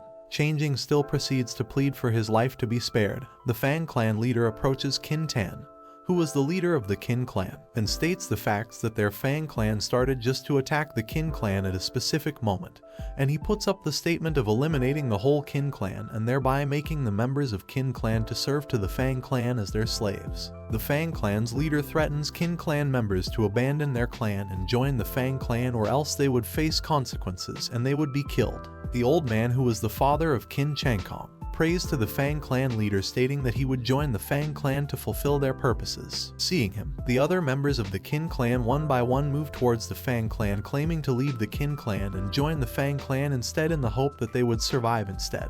The members of the Qin clan get annoyed by the steps taken by the Qin clan members to turn them down to save their lives. Seeing this, the leader of the Fang clan questions Qin Tan as to how the members of his clan were collapsing the group of the Qin, and the way they betrayed them to stay alive. Listening to this, Qin Tan turns furious along with his companion disciples. The Fang clan's leader questions the stay of the disciples to stay in such a clan. He also starts to threaten them, as he gives the last option for them to join his clan, or else all they get is to seek quick death. The betrayed members of the Qin clan start to yell as if the opportunity of the Fang clan's leader was better enough to be living instead of getting killed in his hands. Qin Tan, tired of seeing this, suggests to his disciples that they could leave the clan if they wanted to. The remaining members behind him state the fact that they would be behind him no reason what, and they would be only apart until they face death. Fang Rulong appears behind them and challenges Qin Nan that he would make him his disciple who had witnessed his mystic spirit sect. Saying this, Fang Rulong later conveys his statement to those 2 elderly judges, and he claims himself to be the disciple of the mystic spirit sect and assures the people of the Qin clan to kill those people with the martial spirit possessed.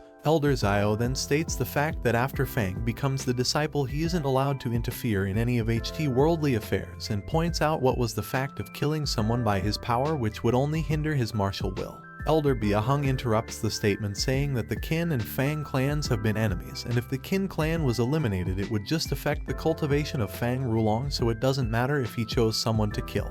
He also points out the fact that Fang was the one who awakened the 6th grade Huang, and thereby was one of the people to become a suitable disciple of martial spirit, and questions why she was the one protecting the Qin clan, who weren't even good for her reputation. Elder Xiao turns furious and states to Elder Biahung that it was no joke for him to talk as such, and she was the one to protect the Qin clan, challenges him to proceed to kill Qin Nan if he is ever able to. Shocked, Elder Biahung calms down Xiao and apologizes to her, and he wonders why she was insisting so much on protecting someone like Qin Nan. Later, Qin Nan grabs the elder's attention and states he has something to say. Both the elders with surprised gazes look towards Qin Nan, where Elder Xiao gives him permission to what he wants to talk about. Qin Nan tends to question Elder Biahung, as he wants to know if it is true that when a person becomes a disciple of the mystic spirit sect, would they have the ability to destroy the other clan at their will? Elder Biahung answers with a grin on his face, saying that mystic spirits are highly respected and thereby they don't have any concern regarding the death of other people. After listening to this, Qin Nan raises another question to Elder Biahung regarding how Fang Rulong was selected to be the disciple just before the other 3 members, including him, haven't shown the martial spirit they possessed. Arguing this statement, Elder Xiao states that there was no point in continuing the trial, as Fang Rulong was indeed qualified to be a disciple of the mystic spirit sect. Opposing this statement, Qin Nan states that this wasn't according to the rules and advised Xiao to continue the round as per the rules of the round, at least after which the results can be determined, and says that the trial wasn't over yet. Fang Ruling cannot be considered to be a disciple of the Mystic Spirit sect. In a boastful way, Fang Rulong agrees to what Qin Nan said and requests Elder Xiao to continue the trail. Even Elder Bai Hung agrees to the fact of trials to be continued to not miss the better, more spirit powers ahead than Fang. Elder Xiao in a sifeful way agrees on the fact proposed by Fang and Bai Hung and proceeds further over the trial and mentions Qin Nan that she would like to see the skill he has awakened and that she is no longer going to protect him. Fang Rulong later starts to look low toward Qin Nan as he doesn't have any protection from Xiao, and looks forward as to how he is going to save the Qin clan. Elder Bai Hang orders them to continue the trials and orders the other contestants to show their martial spirits, and looks forward to anyone who would have a spirit higher than that of the 6th grade spirit. Elder Bai Hung evil regarding Qin Nan to crush him as he no longer had any protection from the Elder Xiao. The other 2 members of the Qin clan give up and leave for Qin Nan to perform. Seeing this, Fang Rulong's confidence rises as if there was no one to stand against him, and looks forward to seeing what a person with 1st grade mystic spirit can perform. The other members around him start to gossip as to how overconfident he was as he had the 1st grade spirit power, and others talk of how he was embarrassing himself in front of everyone by revealing his lowly power spirit. Besides, Elder Bai Hung is curious to see Qin's spirit, or else he would be forfeited. Qin Nan, with an evil grin on his face, claims that he has been waiting for this day for a long time, and he got the chance to show who he was himself by saying he would reveal his true power. There comes a huge bright flash around him. The bright red flashes surround Qin Nan, and seeing this, all were astonished by the sight they were witnessing. The elder man of the Qin group was surprised to discover that Qin Nan had possessed the power of 6th grade ranked Huang martial spirit. The other disciples were just as surprised as to no wonder Qin Nan master could have achieved it within no time, and thereby praised him for developing the 6th graded spirit power. Seeing this, Fang Rulong stood at the scene shocked and blamed for no reason as to how Qin Nan had the almighty power of the 6th grade Huang martial spirit. The elders from Beiying ordered Fang Rulong to stop regarding the things he was blaming on Qin Nan. Elder Xiao realized the thought of why Qin Nan had the reckless thought of killing Fang and Bai Hung because of the power he possessed, and understood to the point that it was all because of the confidence and power he had developed. She also talks about the fact that Qin Nan was selected as the disciple of the Mystic Spirit sect. Shoseed, Elder Bai Hung thinks of the point of how someone like Qin Nan, who was known to have the 1st grade power, suddenly possessed the 6th grade mystic power. His teammates were also surprised that he had something to hide from them, and Chang Kong was shocked to discover that him being one of the geniuses and that Qin had the power of the 6th grade spirit. Later, Fang Rulong stands up arguing the fact that Qin Nan would be chosen as the disciple of the mystic spirit, and claims he couldn't have a real mystic power to possess. Elder Xiao looks at Fnag with a look of disapproval, and Qin sees the unconvinced Fang Rulong, who cannot even digest the fact that him having the same spirit as him, and asks him to reveal himself. To this, Qin Nan upgrades his mystic power to a higher grade, the 7th grade Huang ranked martial spirit, after which Elder Xiao and other members stood in surprise. Qin Nan keeps on upgrading his powers from the 7th mystic power to the 8th mystic power, thereby leaving Fang Rulong mouth opened in shock and agony as to the higher level of powers he possessed, much more than he did, and Qin Nan still tingles the fact and questions Fang Rulong if he wasn't convinced yet over his powers he revealed. The bright shine emerges from the martial spirit revealed by Qin Nan, which surprises all the members of the Qin clan, including the old man of the Qin clan out there, and shocks many of them, including Fang Rulong and Qin Changkong. Elder Xiao looked pretty impressed by the spirit Qin Nan revealed, and here Qin Nan reveals the fact of not purposely hiding his spirit powers until date. Qin questions Elder Xiao regarding the fact of his being chosen as the disciple of the Mystic Spirit sect because of the enormous power he possesses. Elder Xiao later, with a pleasing look, state that this challenge was just to recruit any one member to be the disciple of the Mystic Spirit, but now she announces Qin Nan to be the champion of the trials and also as an outer disciple of the Mystic Spirit sect. Listening to this, the leader and the members of the Fang clan were in shock, and the leader of the Qin clan was surprised and proud of the level Qin had achieved. Fang Rulong was trembling in shock as to how someone like Qin Nan overpowered him, how he could even activate the 8th graded Huang ranked martial spirit, and how he ended up being a disciple of the Mystic Spirit sect. Qin Nan again points the question straight to Elder Bai Hang regarding the fact that the disciple has the power to kill anyone. The Elder Bai Hung answers in a trembling tone and asks if he would be of any help for him to just deal with any of the enemies he had. Qin thanks Elder Bai Hung, but he points out the fact of the Fang clan who have created a mess today against the Qin clan, and Qin Nan plans to revenge for what they had created. Qin Chang Kong steps ahead and advises Qin Nan that they can spare the Fang clan and states the fact he was the one to betray the Qin clan. Qin Nan they order Chang Kong to cut out nonsense. Qin Nan states that no point in explaining what he did and he tried to overthrow Qin's father, which he had advised Chang Kong not to do. Stating that the members of the Qin clan betrayed Qin Nan just for the reason they were going to fail showed how unfaithful they were to them, and from that moment they weren't part of the Qin clan, Qin stated. Qin gets furious at the betrayal fact by his Qin clan members who chose to fawn over Elder Bai Hung only as they were under threat of being killed made Qin angrier, and he orders all the betrayed members to forfeit their cultivation activity and to leave the Linshui city. He also threatens them if anyone who wasn't willing to do so or disobey his order would have no mercy to be left, and whoever wants to come up here right now opposing his order, they shall be granted a quick death by Qin Nan.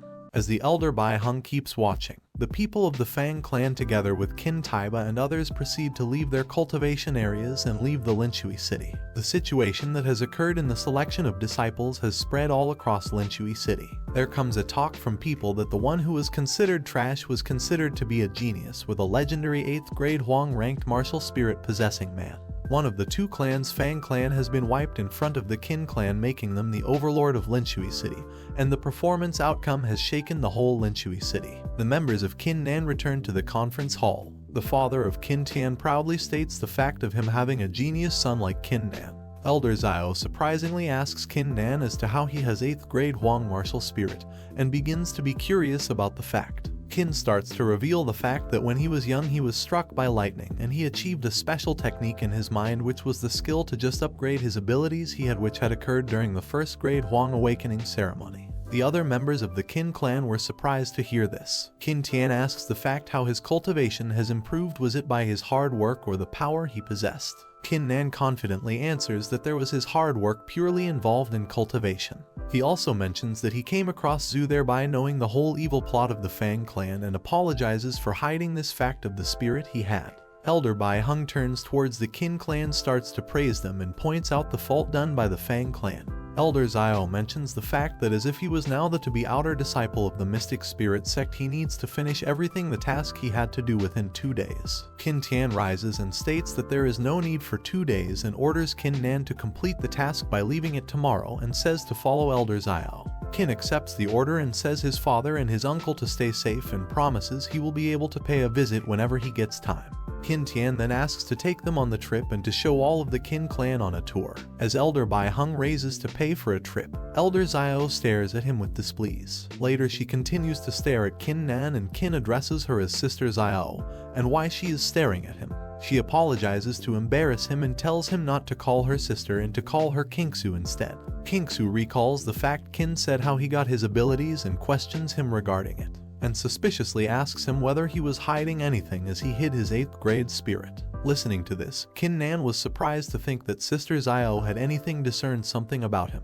Qin Nan states in a friendly tone that if he had any other martial spirit he would rather show it up rather than hide it, which would be a plus point to him as he would be seen by the mystic spirit sect, and thereby concludes that he wasn't hiding anything from her. Zhao agrees to the fact he stated, and here Qin was relieved by the way he was getting doubted by Sister Zhao, and he manages to be careful in this issue from Zhao as he suspects her strong instincts could be a trouble for him anytime shortly. Zhao states that Qin has to be more involved in the cultivation of the city instead of focusing on himself being a mystic spirit sect, as he was the one chosen through the competition, and there would be many others around who would have possessed greater spirit sect than him, and the mystic spirit sect was the beginning of the Canal continent. Saying this, Qin Nan thanks Zhao for her advice and they proceed towards Linshui city gate, where they meet Qin Tian, Qin Nan's father, and he presents the cultivators of the city who are willing to join Qin Nan in his journey. The group of cultivators cheered up Qin Nan to have a safe and successful journey toward his goal, and they were happily sending him a goodbye off to his trip. Qin Tian states that being his son he must be the champion in the future by giving up when he is afraid of the things he faces. Qin Nan accepts his father's words and takes off on his journey. Elder Bai informs Qin Nan that the mystic spirit sect was in the north of the city, which would take them roughly 9 days to reach there. Listening to this, Kin Nan decides to start cultivating the path of the journey he covers all through. Saying this, he unleashes his 8th grade Huang mystic spirit and proceeds to do his work. Seeing this, Elder Bai Hung is astonished by how thick his spirit power, which seems to be terrifying him. Xiao advises Kin Nan not to use his power while walking to cultivate, as it would be a waste of time, and suggests him to cultivate by being calm at times. Kin Nan now notices why his cultivating wasn't showing any improvement despite him putting effort into his powers. Xiao notices that Kin Nan hasn't learned any movements even in the battle, and thereby hands him a book which has the supreme class martial skill called the Mystical 8 Steps. Seeing it, Kin Nan throws a sigh as to it being a bit too much for him. Xiao just throws it towards him and suggests to him to use it, and Kin thanks her. Kin Nan gets thoughts of how Senior Xiao treated him well since the battle times, and she has been a help to him even now to polish his skill, so Kin Nan decides to pay back her debts in the future for the help she has offered all along. Xiao thinks of Kin Nan as he has achieved the saber ability, and all he needs to master is the speed and offensive skills to better practice his mystic fight steps to improve his speed. Kin Nan opens the scroll, and within no time, he starts to get engrossed in the martial skill, which surprises Xiao as she couldn't have achieved it in less time than Kin Nan did. Seeing this, Elder Bai Hung gets jealous as to how Kin Nan was able to achieve this state, and how good he was used to attain a stage like this, and being an outer elder of mystic spirit, he decides that he must put a stop to all the things happening. As the three of them pass by to reach their destination, Elder Bai Hung suggests to Sister Xiao the plan of making a bet among themselves. Xiao asks him what bet he wants to make. Elder Bai Hung says that they would guess over the time taken by Kin Nan upon the time duration he would require to complete the process, and they both would guess separately, after which whoever got the guess nearly right would win the bet. Xiao agrees to the deal, and she bets 100 Xanthian pills, which were used by the cultivators who reached the Xanthian realm to aid their cultivation. Elder Bai Hung was shocked by the bet Xiao had put in, as those weren't a small amount and were equal to 10,000 body tempering pills, and if lost it would be a huge loss for Bai Hung as well. Accepting this offer, Bai Hung guesses a guess of 3 days Kin Nan would require to achieve the mystical 8th step, as he already possessed the 8th grade Huang ranked mystic spirit. Listening to this, Xiao bets over 11 hours, and Bai's jaw drops and is shocked, wondering how he could achieve the skill that was only possible for a person if he possessed the 9th graded mystic spirit. Elder Bai Hung then thinks as if Xiao was thinking too highly of Kin Nan as to how he could achieve the stage in such a short period. Later he concludes that this was impossible for Kin Nan to attain something like as such in a short period, and dreams of himself winning the bet over Xiao. As time passed by, Kin Nan was near to comprehending the mystic 8 steps just within 5 hours of their bet statement. Xiao was also surprised as it took much longer for Kin Nan to achieve the state. Kin Nan raises in confidence that he has achieved the foundation just in a matter of 5 hours. Both elders Xiao and Bai Hung stare at Kin Nan. When Kin Nan addresses them looking at him like that for a reason, Xiao reveals the fact that they had a bet over the time he utilizes to acquire the mystical 8 steps, and saying this she states she won the bet. With a look of displeasing, Elder Bai Hung hands over the pills to Xiao as he lost in the bet. Kin Nan seems to dream as to how much his power would rise if he had those pills for himself. Elder Bai Hung asks Kin Nan to show the state he attained in 5 hours, as he is curious about it and thinks in his mind as to how he could attain it so fast. Kin Nan starts to show his spirit to both of the elders, and thereby Xiao is impressed and praises him for what he achieved in a short period. Kin Nan with a grin later thinks as to the fact that Bai Hung having a bet with him instead. Elder Bai Hung questions Kin Nan regarding what he wants to bet upon. Kin Nan states that they already have 9 days to reach the Mystic Spirit sect, so why not bet upon the fact of Kin achieving the highest grades of the Mystic 8 steps in this period.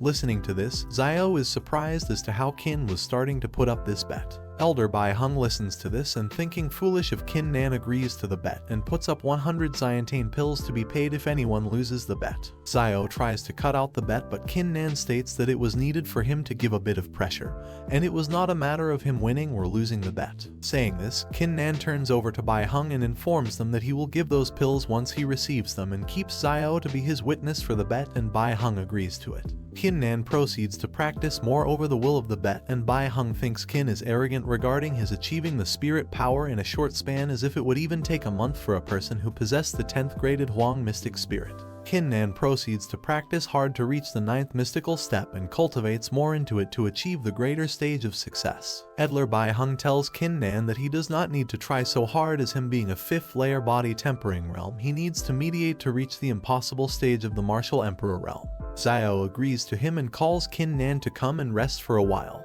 Kin states he wasn't tired enough. He embraces the thoughts of grasping all the steps to be merged and combined, which would let out the power and unleash the mythical spirit. As the thoughts keep over, Kin Nan's body starts to move slowly, showing that he is nearly ready to execute the mythical 8 steps. Elder Bai Hung yells in surprise as China is being Mystic Addict, who is the person who attained the spirit without getting tired or caring about food or sleep.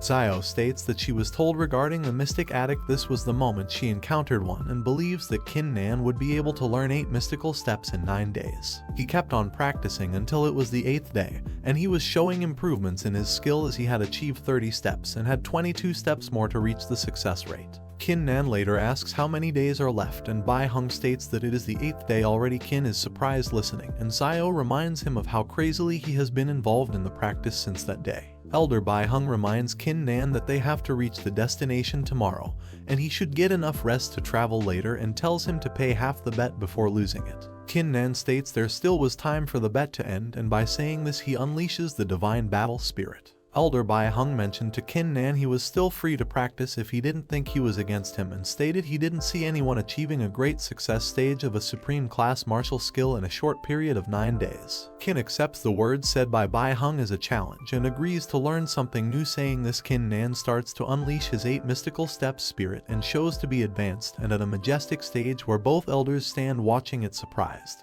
While performing the mystic steps, Kin Nan already achieved a better understanding of the martial arts skill, which he had known all the secrets of the 8th mystic spirit. With a gaze of achievement, Kin Nan understands the secret of 8 steps was to combine 100 footwork into 8 steps, which was the charge of 8 different directions where each direction has its step. After understanding this trick, Kin Nan proceeds to attain the next steps of the secret 8 mystic spirits and shows this to the elders present. Bai Hung is shocked, and Xiao surprisingly asks how he could get over to Skyrocket after he unleashed his martial art. Kin answers that it was the martial skill that helped him to master this skill. Xiao was impressed by the skill shown by Kin Nan and suggested he practice more of his martial arts skills, which wouldn't only be an adding step to his spirit sex, but he could also invent his martial skills by himself. Kin Nan apologizes to Elder Bai Hung for not revealing the fact of his possessing the martial art, and reduces his bet up to half of the Xanthian pills. Shocked Elder Bai Hung starts to yell in fear that he will give 100 or even 200 Xanthian pills instead. He thinks that Kin Nan's skills are terrifying, and he gets scared by the fact that once he becomes the future mystic he can't offend him until or else he would face death, and tries to seek benefit if he stayed low to Kin Nan. Kin Nan later disagrees with additional pills and agrees that 50 is enough for him. And listening to this, Elder Bai hangs hands over the Xanthian pills to Kin Nan. Xiao proudly says that Kin would be at a good ranking in the upcoming trial of versatility. Kin Nan then questions what this trail of versatility was. Elder Bai Hung conveys to Kin Nan that the trial of versatility was a trial between the newly recruited disciples of the spirit sect. It focuses on observing the temperament and talent possessed by the disciples. It was held for 3 years, with recruiting every 2 years, which was held every 2 years. Xiao mentions that it would be a great benefit if someone reached the trial of versatility. Kin Nan wonders how many mystic spirit geniuses he would meet over there. The 3 of them arrive at the mystic spirit sect where there were all the mystic disciples present. Elder Bai Hung explained to Kin Nan the types of disciples, categorizing them into inner, and core disciples, and the outer disciples were the ones who were promoted upon their improvement in cultivation. Kin Nan thinks that it was worth it to become one of the top 4 sects of the Luo kingdom, and to become an inner disciple he must attain the level of cultivation at the martial emperor level. Elder Bai Hung mentions that the outer disciples have to live in the outer domain, whereas the inner disciples are allowed to have their immortal caves, and thereby explains all of the regarding the matters dealing with the trial members. Also conveys that the Hall of Life and Death was somewhat special, which makes Kin Nan curious about it. He states the fact that the infighting among the members was prohibited, as if it ever happened so. They were sent to the Hall of Life and Death where their lives were under no control. The fight ended up killing any one of them, and they would have to face the penalties according to the rules of the sect. Listening to this, Kin Nan concluded that the mystic spirit sect wasn't a place for the forgiveness of people. Kin Nan now understands how the mystic sect runs upon, and they proceed towards it by Elder Bai Hung stating all the 10 runs which were needed to be followed in the sect. Kin Nan notices that the weakest of the hundreds were at the 4th layer, whereas the strongest tempered realism was in the 10th layer, and concludes that there weren't any ordinary people in the mystic sect. Xiao mentions to Bai Heng that this won't until he could accompany them into the realm, and she would be the one to accompany Kin Nan from here on. She mentions Kin Nan does not pick fights with any of the members there, and she would handle if there was any issue as such. Agreeing to this, Kin Nan and Xiao enter into the group of people where people start to gossip about Xiao, accompanied by the martial arts man, whereas few others are jealous to see him walk alongside Sister Xiao, by which Kin Nan realizes that women are the real source to get someone into trouble. Seeing this, Xiao asks Kin Nan whether he is scared, and Kin Nan in a comical way asks Xiao to walk along with him, by which she gets offended and pushes him away. The people around start to wonder as to why Sister Xiao was hanging out with a ladyboy instead of accompanying Mr. Yang. There stands a man a bit far away from Kin Nan and Sister Xiao, who was Mo Lai. Annoyed, Miss Xiao states the fact that Mo Lai is stalking her all around. Mo Lai agrees that he was a stalker himself, as she was the one who rejected him for the reason that he didn't have a strong background such as Mr. Yang. Mo Lai begins teasing Miss Xiao, making her uncomfortable with his disgusting looks and the words he speaks. Seeing Mo Lai, Kin Nan moves forward and states the fact is how shameless a guy could be, and says he learned something new today by meeting someone like him. Offended, Mo Lai raises his voice at words spoken by Kin Nan as if to define his powers, and it wouldn't matter who he was or how powerful he belonged to. He questions Mo Lai as to who he is and reveals the fact that he was one of the outer disciples who was chosen to attend the Mystic Spirit sect and was accompanied by Elder Sister Xiao. Listening to this, all the people around get furious as to how Kin Nan passed himself to be some higher grade member, as he was arguing with Mo Lai in the range. Xiao sighs beside the fact he said, and this makes Mo Lai angrier, as Kin Nan considers himself to be invincible once he becomes the outer disciple of the Mystic Spirit sect, and threatens him to stay low or else he will die for the situation he created. Xiao stands up for Kin Nan and says that she was the one who brought him to the Mystic Spirit sect, and if he plans to harm him, she will teach him a good lesson.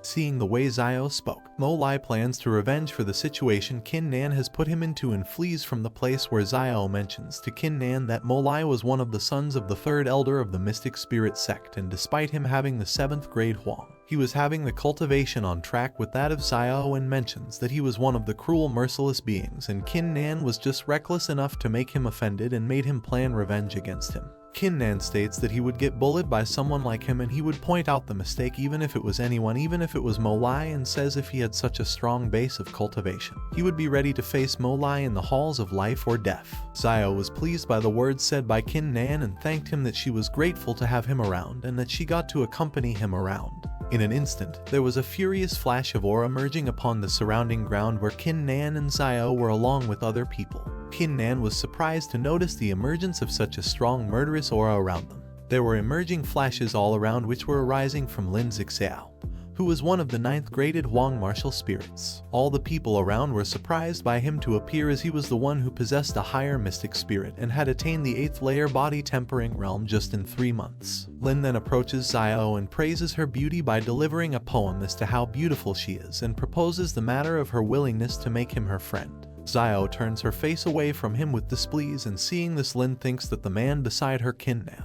was the reason for her rejection of the proposal, and he mentions the fact that brother Mo Lai has stated the fact if someone low to him was present besides to Sister Xiao. Listening to Lin, Kin Nan finds him infuriating, as he considers him as if he were no less than any weakling.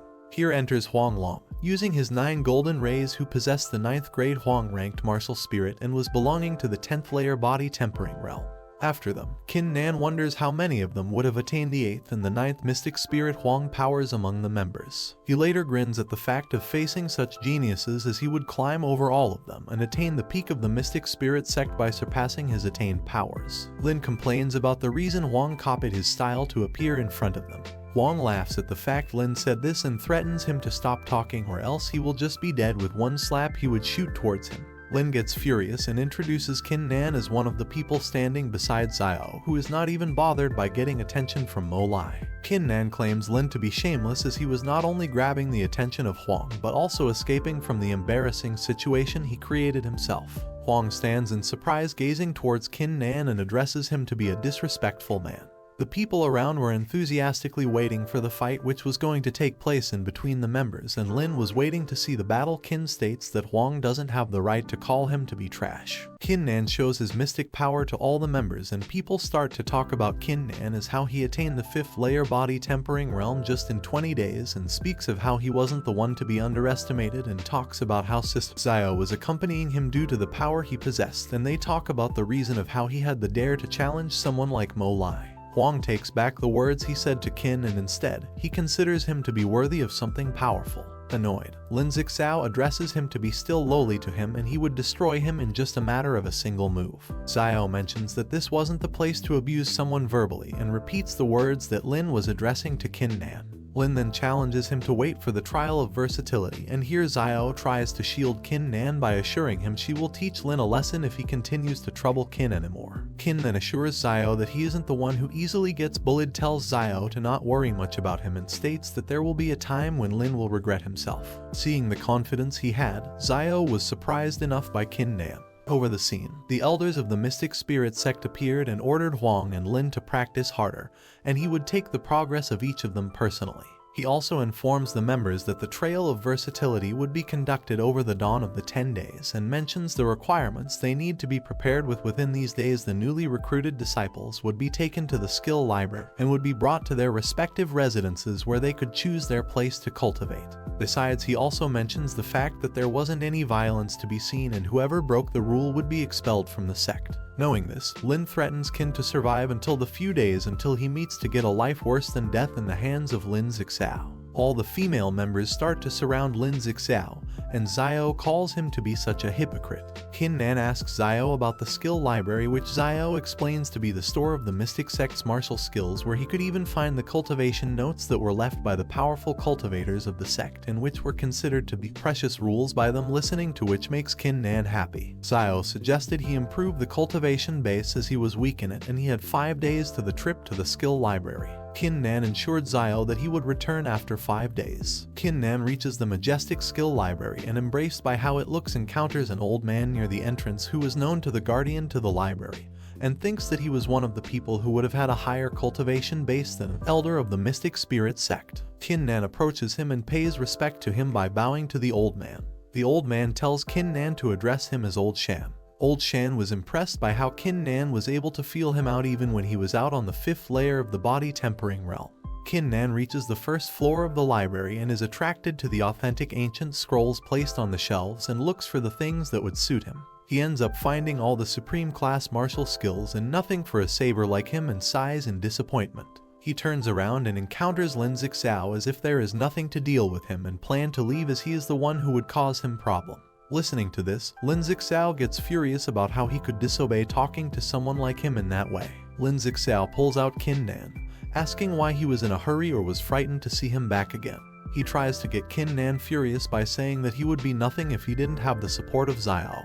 Qin Nan turns towards Lin Zixao and states the fact that how cowardly he would be such that he spoke to him as such, and Lin was the one to be afraid of Xiao if she ever released anger. Listening to this, Lin Zixao is drawn furious by the way Qin Nan is talking to him, and furiously pounds towards him to attack him. As Qin Nan and Lin Zixao proceed to fight in the library, the old man Shan enters and orders there wasn't any noise to be made in the library. Old Shan mentions the fact that if they continue to make noise here, they would be kicked out of the library and wouldn't be allowed to enter the martial talent battle. Qin Nan asks Old Shan what the martial battle was about, and Old Shan mentions it to be the battle where the talents were compared among the participants who possessed different levels of martial skills, where there was an ocean crescent boulder that detects one's martial skill talent. Lin Zixao reminds that he was about to settle this fight, and points out Qin Nan to be just a lowly creature with no talent of the martial skill, and overwhelmed by the power he possessed, and Zixao gets overconfident over the spirit power he had. Qin Nan later makes a deal that if either of them lost the battle, they would be prohibited from entering the skills library for the rest of their life. Listening to this, Old Shan gets surprised, and Lin gets mad as to how confident Qin Nan was to place such a huge bet. Qin grins as to listen to what Lin would respond like, asks him in a funky manner, where Lin gets mad and accepts the deal made. Old Shan then declares he would agree upon the fact of letting them into the fight, approving the deal they made. Other people around start to think that Qin Nan would lose and he would be done for real. Old Shan shows them the lights emitted to be the powers, and points out the violet one to be the highest of all, and the ocean crescent boulder would detect their powers by placing the palm over it, and it detects the power by emitting the light. Old Shan calls one of the two of them to just test themselves, and Lin steps forward, and the moment he touches the boulder, it starts to emit the blue rays, which makes everyone gaze towards the beautiful rays. After a few moments it turns to indigo, and seeing this all the female members fall for the beauty of Lin's martial spirit. Old Shan praises Lin for having to possess the indigo range of spirit. Lin here points out Qin being cocky and states he was curious enough to look out what light would Qin Nan emit by his powers. Lin says to Nan that he can choose to surrender now and kneel on the ground and give Lin 10 notos, then he won't force Nan to keep his words and Nan will still be able to enter the skills library. Shan thinks that among the disciples of the spirit sect there are only 3 people who possess indigo grade martial skill, and Lin Zixao was one of them, and Shan was afraid that Nan was going to lose. Nan asks Lin who gave him the courage to mock people like that, and says to Lin that there was always a person stronger than other in this world. Nan asks if Lin thinks that the indigo grade skill was the best in the world, and says that Nan will show Lin how naive Lin was to think that. Lin with an angry look thinks why Nan was being so cocky even at Nan's stage, and Nan was spouting such disrespectful words, and does Nan actually thinks that his martial skill talent surpasses the indigo grade martial skill and reach the violet grade. Nan touches the martial skill meter and red light starts to emerge from it. The people standing by mocks Nan for having a weak martial skill and still trying to challenge Lin with the indigo grade skill. Lin laughs and says that he thought Nan would have something to challenge him, but Nan only showed red lights, which were the least powerful martial skill. Nan releases his energy into the meter and suddenly it starts changing colors. The red light rays turn into green and everyone gets shocked to see the light changing colors from green to blue, then indigo, and then finally it changes into violet light rays, which was the highest martial skill talent level.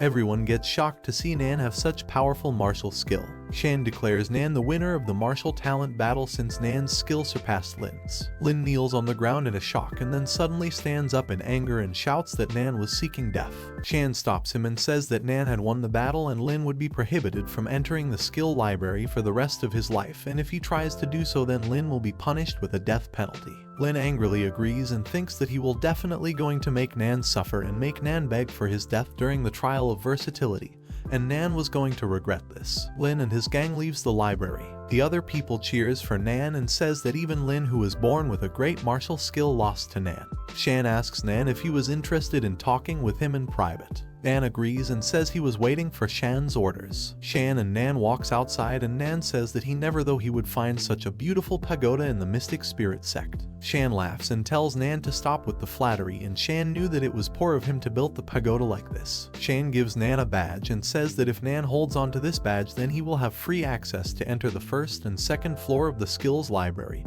and he will be able to choose as many martial skills Nan wants without any time constraints. Nan gets surprised and thinks that event he knew disciples would have then chanced to choose only one martial skill, and yet just having the badge would give Nan the access to choose as many skills he wanted without any time constraints. Nan says that the gift was too valuable and Nan won't be able to accept the gift until Shan tells him the reason why he was giving the badge to Nan. Shan says that there was no special reason and he just admired disciples with high martial skill talents. He says that if Nan's martial talent were able to trigger the rare occurrence of the ocean crescent boulder then Shan would give him a more powerful badge by which Nan would have unlimited access to the whole library. Nan gets excited to know about the badge with unlimited access to the library. Shan tells Nan that the ocean crescent boulder actually had an 8 grade that was above the first 7 grades. He asks Nan if Nan thinks that his martial skill would be able to trigger the rare occurrence. Nan says that he wanted to give it a try as he unleashes his martial spirit. He says he feels that by relying on his martial spirit's power there won't be a problem to trigger the rare occurrence. Shan says that he didn't know that Nan's martial spirit can boost his martial talent too. He says even if Nan was able to boost his martial skill he still won't be able to trigger the rare occurrence. Shan thinks that even in the past 100 years not even the core disciples of the spirit sect have been able to do it. Moreover, Nan's martial spirit was somewhere between the 7th to 9th grade and yet he dreamed to trigger the rare occurrence. Nan releases his martial spirit confidently and touches the boulder and it starts to crack. Shan thinks worried that Nan might be able to trigger the rare occurrence after releasing his martial spirit. The boulder shatters into pieces. Nan and Shan gets shocked to see the boulder break. Shan looks at Nan with an angry expression. Shan says that what happened was not the fault of Nan and he won't ask Nan for any compensation. Shan gives Nan another badge saying it was the Scarlet Fang Purple Dragon badge, and apart from being able to enter the skills library freely, Nan was also allowed to enter the treasure vault. Nan thanks Shan and says that he will remember the kindness Shan showed Nan.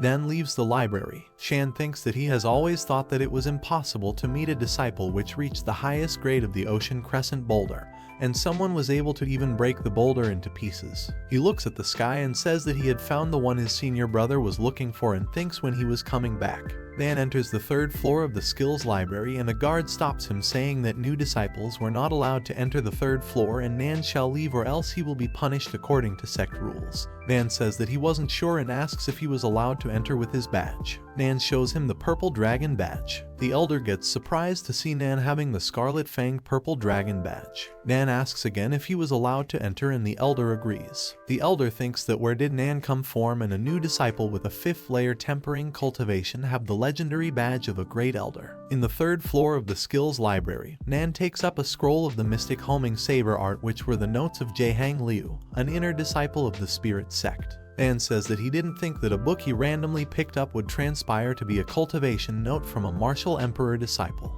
A man from behind calls Nan. Nan turns to find a man dressed in white and golden robe. Nan thinks that despite his appearance the man's cultivation was at the martial emperor realm, and he seemed even stronger than Mo Lai and Xiao Qingsu. The man looks at Nan and thinks and Nan had only 5th layer tempering, so how was he able to come into the third floor of the library? And even if one was an inner disciple it wasn't easy to enter the place, and wonders how did Nan enter the floor. He notices the badge and thinks that who was Nan. The man introduces himself as Gong Yang, an inner disciple of the spirit sect, and asks for Nan's introduction. Nan introduces himself as Kin Nan. Gong tells Nan to avoid showing the badge on his waist since it was quite terrifying. Nan thanks him for the reminder. Gong asks Nan if he came there to look for cultivation notes or skill books. Nan says that he came to the third floor to look for cultivation notes about saber arts, but he would be happy if there were skill books related to saber martial skills too. Gong says that he did know a book for saber skills. It was a self-invented skill and contained some notes on the practicing of the skill. He looks for some books and finds the book with the flying saber art learning, which grants one the ability to kill opponents stronger than oneself.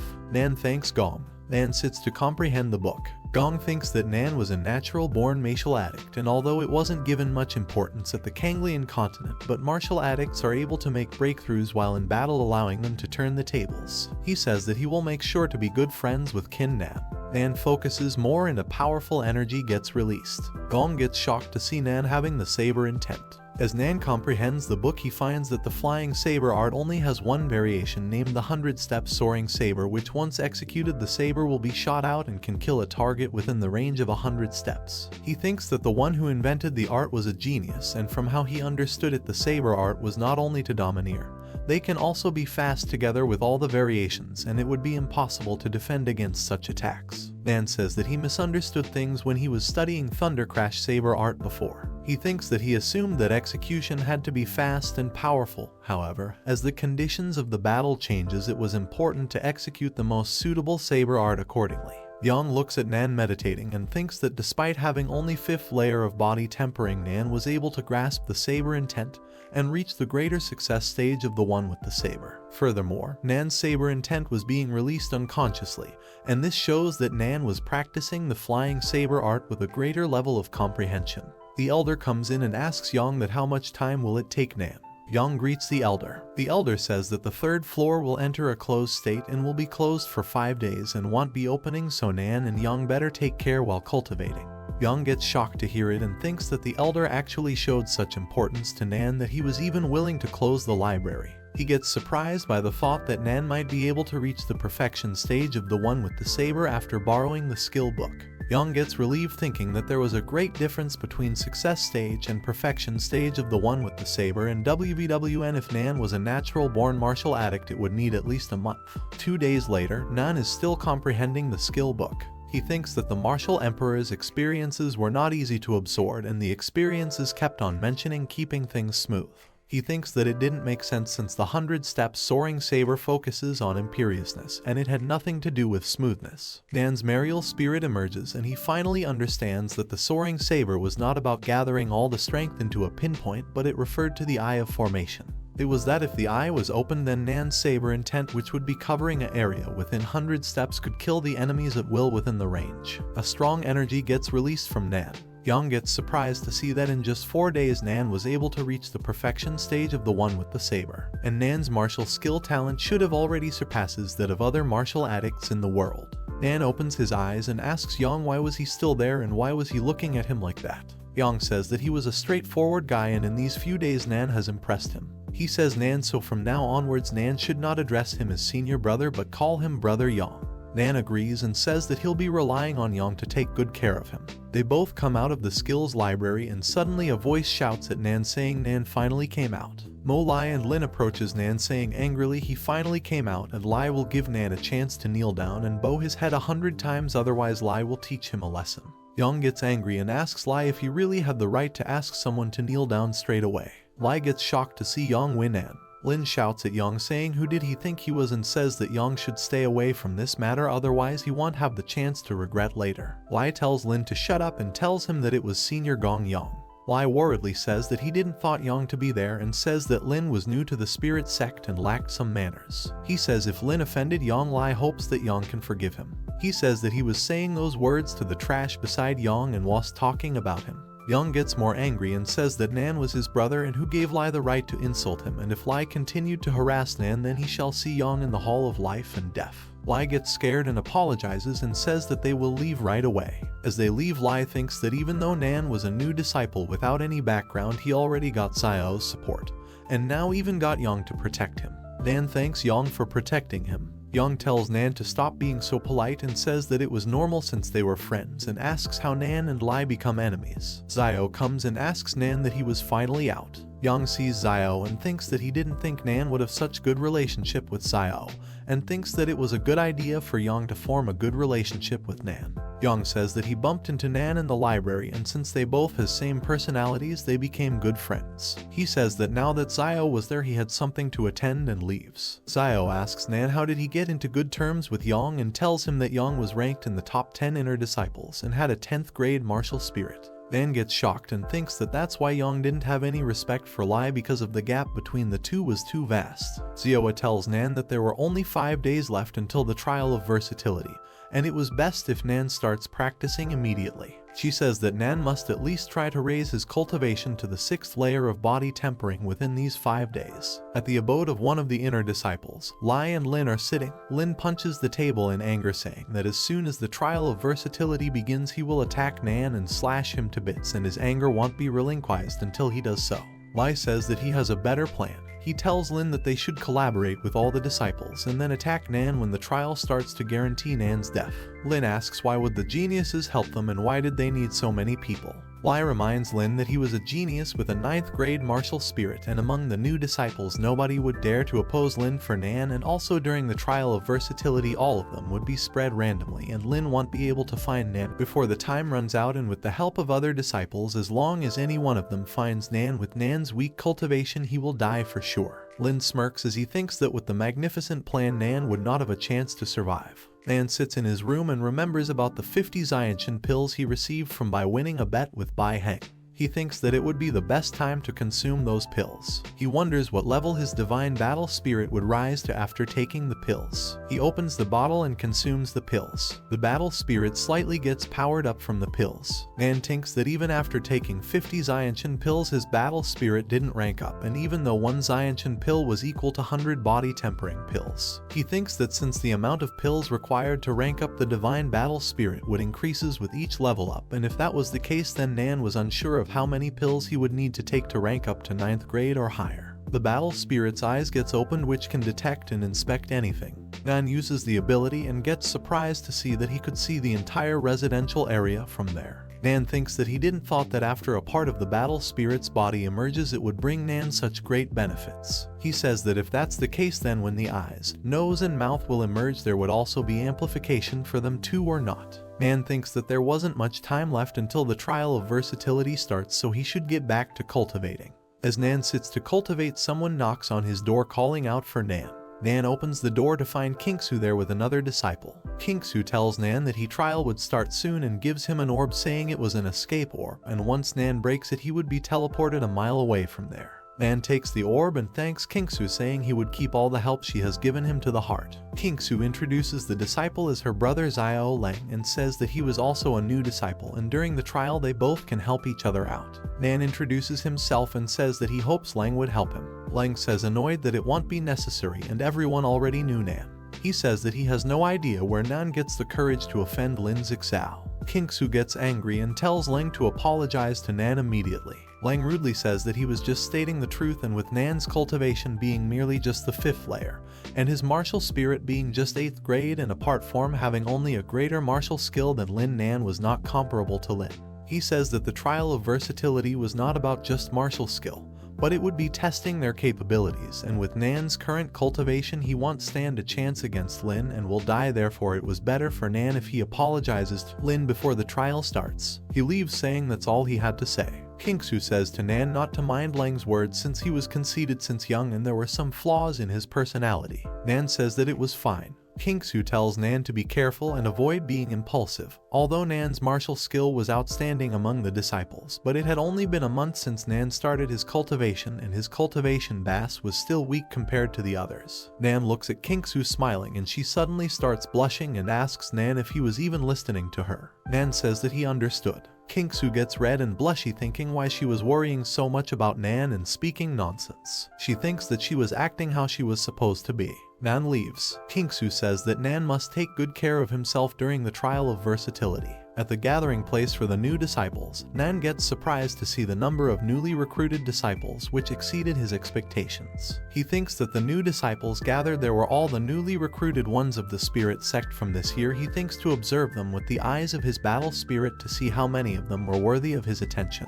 He uses the eyes of the battle spirit to observe them and finds that there were about 80 people who were at the 7th layer body tempering or above. He gets shocked to see that Lin had already reached 9th layer tempering. He thinks that the trial of versatility was going to be an intense battle between the geniuses. Nan senses powerful aura and turns to find the elders floating in the air. The elder announces that the trail will take place on the island of versatility, and in a while the 5 of the elders would open a teleportation portal to send the disciples to the island, and after a month the portal on the island will be activated to bring them all back to the sect. He tells them the rules and states that killing was not prohibited during the trial of versatility. Lin grins, thinking that he will definitely kill Nan when they reach the island and crush Nan into pieces. The elder further tells that there were 30 blue dragon badges on the island, and the rankings of the winners will be decided from the number of badges one has after the trial ends. Thrilledly, he tells that only the top 10 will be rewarded, and for the rewards the top ranked will get a 9 rotation golden pill, the second will get a 3 rotation pill,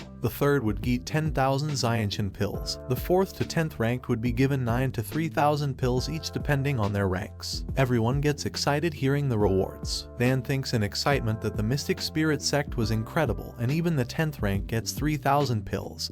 He thinks if he was able to get those pills, then how much would his divine battle spirit be able to improve? He says that he didn't think that the spirit sect would hand out such rewards. He thinks that he need to get into top 10 no matter what and get those pills, and only by getting into top 3 he would have the spirit sect acknowledge him. Lin says that once they arrive at the island he will put Nan in a state where he would neither be alive nor dead. He announces that since Nan was Lin's enemy, and if any of them kills Nan on the island of versatility, then Lin would give them the reward he mentioned. Everyone laughs and says that they would surely kill Nan for daring to offend Lin with a mere 5th layer cultivation. Lin laughs and says that Nan must not have thinked of this happening, and says that these were the consequences of offending him, and even if Lin would not see Nan at the island, death shall be the only result for Nan. The elder asks Lin what WSA going on and why they were joining forces to eliminate Nan. Lin says that Nan had a battle of martial skills with him and set Lin with his martial skill, which caused him to be prohibited to enter the skills library for the rest of his life. The elders get shocked to hear this. The elder says that Nan dared to tie such a thing with the sect's genius even though he has only 5th layer tempering. He orders all the disciples to join forces and kill Nan at will after entering the island. Lin grins, thinking how Nan would defend himself from this situation. Here's the video ends. Guys, if you like this recap, then like the video. I will meet you in another video. Till then, bye.